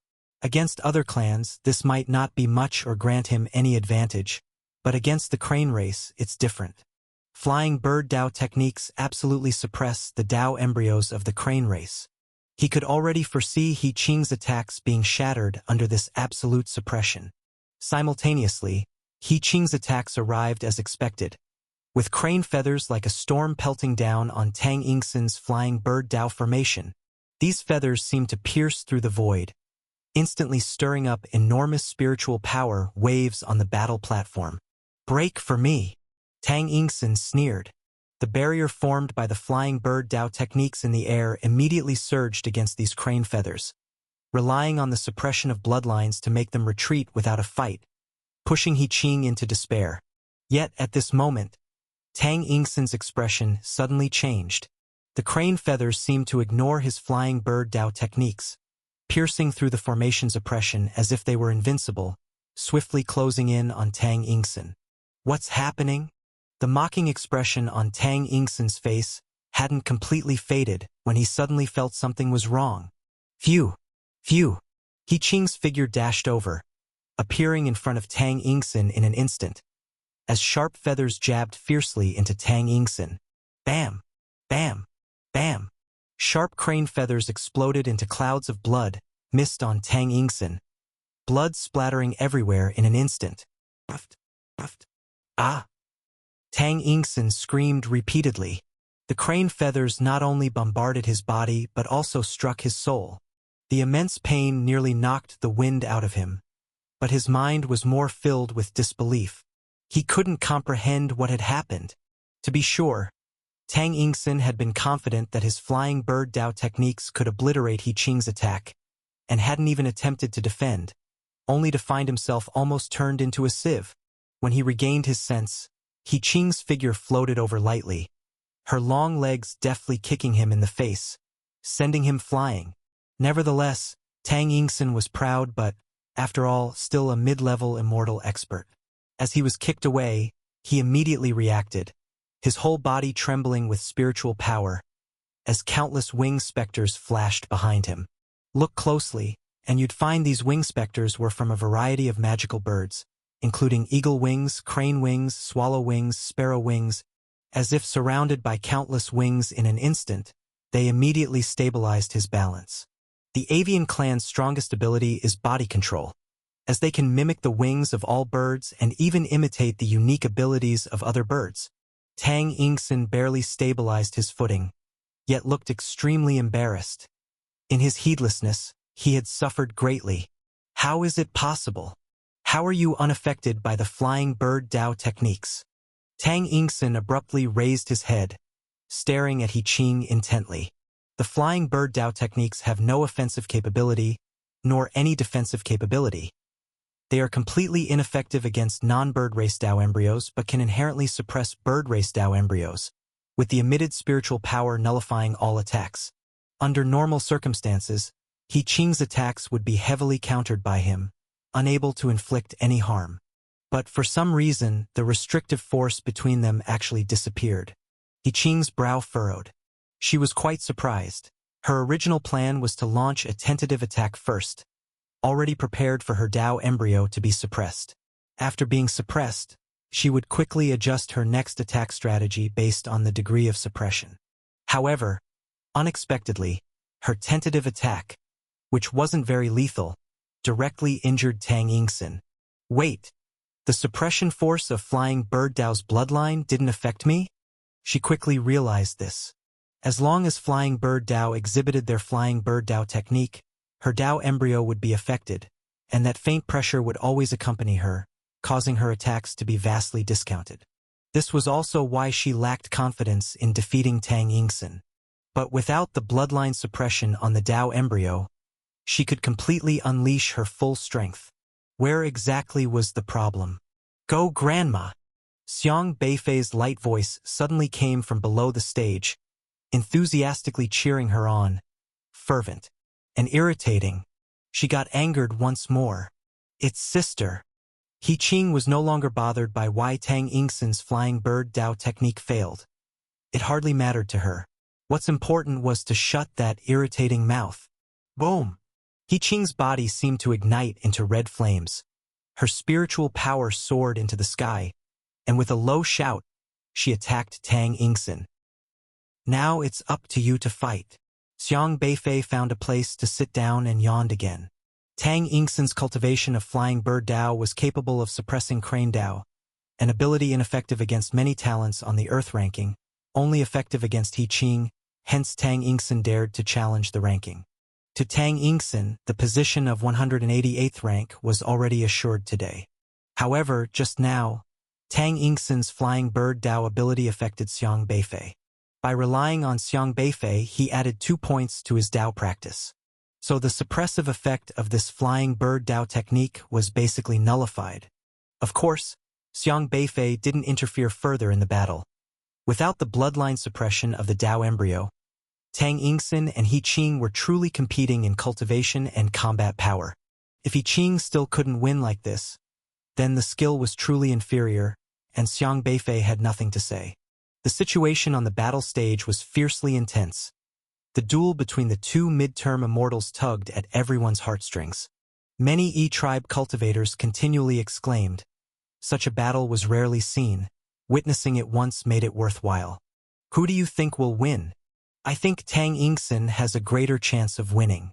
After all, he's reached as high as 150th place. Tang Yingxin was kicked flying right off the bat, and yet he has a greater chance? I think he has an undeserved reputation, being so helpless against He Qing, ranked 188th. No wonder he was defeated by Chu Shiyang, ranked 199th. Everyone else is advancing while he's just standing still. Back when he reached 150th rank, could he have used breath soil to get there? Various discussions continued unabated, starting to criticize Tang Yingxin, as his performance did not meet everyone's expectations. And this defeat seemed too simple and disgraceful, feeling undeserved. At this moment, Tang Yingxin on the battle stage barely managed to steady his posture, but his face was already pale, virtually capable of squeezing out water. He hadn't anticipated He Qing's strength to be this formidable. The suppression of Flying Bird Dao on Crane Dao was gone. Where exactly was the problem? As Tang Yingxin dodged He Qing's attacks, he quickly pondered the reason in his mind. Earlier, when Ying Changhong was beside me, he was trembling under my suppression. The Flying Bird Dao technique worked, meaning the time my Flying Bird Dao technique failed was between leaving Ying Changhong and getting on stage. So what happened during that time? He first heard the young crane in the crowd boasting, saying how strong their Crane Dao talent He Qing was. Then he went to that young crane, intending to give him a shock. However, nothing happened to that young crane. That young crane dared to speak so boldly, perhaps. Tang Yingxin's mind immediately recalled Xiang Beifei's laid-back look. His Flying Bird Dao technique hadn't affected this fellow earlier. His behavior was definitely suspicious. I understand now. That arrogant crane brat indicates my Flying Bird Dao technique failed because this fellow definitely knows the reason, so it most likely is. Tang Yingxin immediately realized. Divine Phoenix Bone. He glared at He Qing with resentment. Only the Divine Phoenix Bone could explain such anomalous circumstances. Tang Yingxin couldn't believe that a Xiang Beifei still carrying crane feathers could affect his Flying Bird Dao technique. Xiang Beifei dared to be so cocky because he was aware that the Divine Phoenix Bone could protect him, rendering the suppressive power of the Flying Bird Dao technique ineffective. Hence he was fearless. I must obtain the Divine Phoenix Bone. Tang Yingxin seethed silently. Boom! With a flick of his hand, 5 different colored lights instantly bloomed from his body. Upon close inspection, they were 5 splendid feathers. As the feathers appeared, faint resounding cries echoed in the air. Divine radiance rippled with waves in the air, and the surrounding spiritual power suddenly trembled vigorously. Numerous fierce bird figures intersected behind him, followed by a phantom peacock emerging. 5 colored divine feathers, left behind by the ancient peacock Great Bright King. 5 peacock tail feathers. Tang Yingxin had found them in a secret place within Edge Corner airspace. A treasure of inestimable value. Tang Yingxin's figure vanished, yet his divine Dharma aspect materialized, filling the entire battle stage. A peacock Dharma aspect stood, its brilliant feathers dazzling in the air, the 5 long neck feathers emanating 5 colors of light. The divine Dharma aspect of an avian clan member doesn't have a fixed manifestation, but they can morph a Dharma aspect of any tribe's item they acquire. Currently, Tang Yingxin activated the Peacock Great Bright King's 5-colored divine feathers. Hence his divine Dharma aspect became a peacock. Buzz! When the 5-colored divine light shimmered forth, the mighty crane feather attacks that He Qing unleashed in the air were all sucked in instantly. Then the divine light swept back, enveloping He Qing, with a powerful tearing force almost trapping her. Such powerful stuff! He Qing couldn't help but be secretly amazed. Legendary Peacock Great Bright King's 5-colored divine feathers were exceptionally powerful. The Peacock clan's most powerful ancestor vanished mysteriously, but the 5-colored divine feathers left behind were undoubtedly a divine artifact. As the 5-colored divine light dragged on He Qing, though the Dao embryo of the Peacock clan didn't impose a bloodline suppression on her, this divine item was formidable, especially since Tang Yingxin's strength wasn't weaker than He Qing's, being a top expert of Avian clan, fully capable of showcasing the power of the 5-colored divine feathers. He Qing found it impossible to break free from the mighty 5-colored divine feathers, so she promptly summoned the divine phoenix bone. A vibrant burst of rainbow radiance emerged from her body, forming a solemn phoenix phantom, the loud phoenix cries resonating, and nearby spiritual power seemed ignited, with sacred flames permeating everywhere. The divine phoenix descends. All birds bow.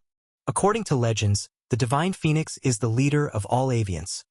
All bird Dao originates from the divine phoenix, meaning all avians contain the ancient divine phoenix bloodline. As a member of the crane Dao race, the divine phoenix bone wouldn't repel He Qing. The piece of divine phoenix bone surfaced on He Qing, quickly melding into her right arm. At the same time, her left arm seemed empowered with immense force, spilling overwhelming spiritual power. In just a blink, her figure vanished. An immortal crane Dharma aspect appeared in the air. An elegant immortal crane soared upwards, exuding nobility from head to toe. However, unlike a normal immortal crane Dharma aspect, the immortal crane's right wing seemed transformed, becoming golden yellow long feathers, with neatly arranged silky plumes exceptionally splendid, each feather exuding vast ancient power, profoundly impressive.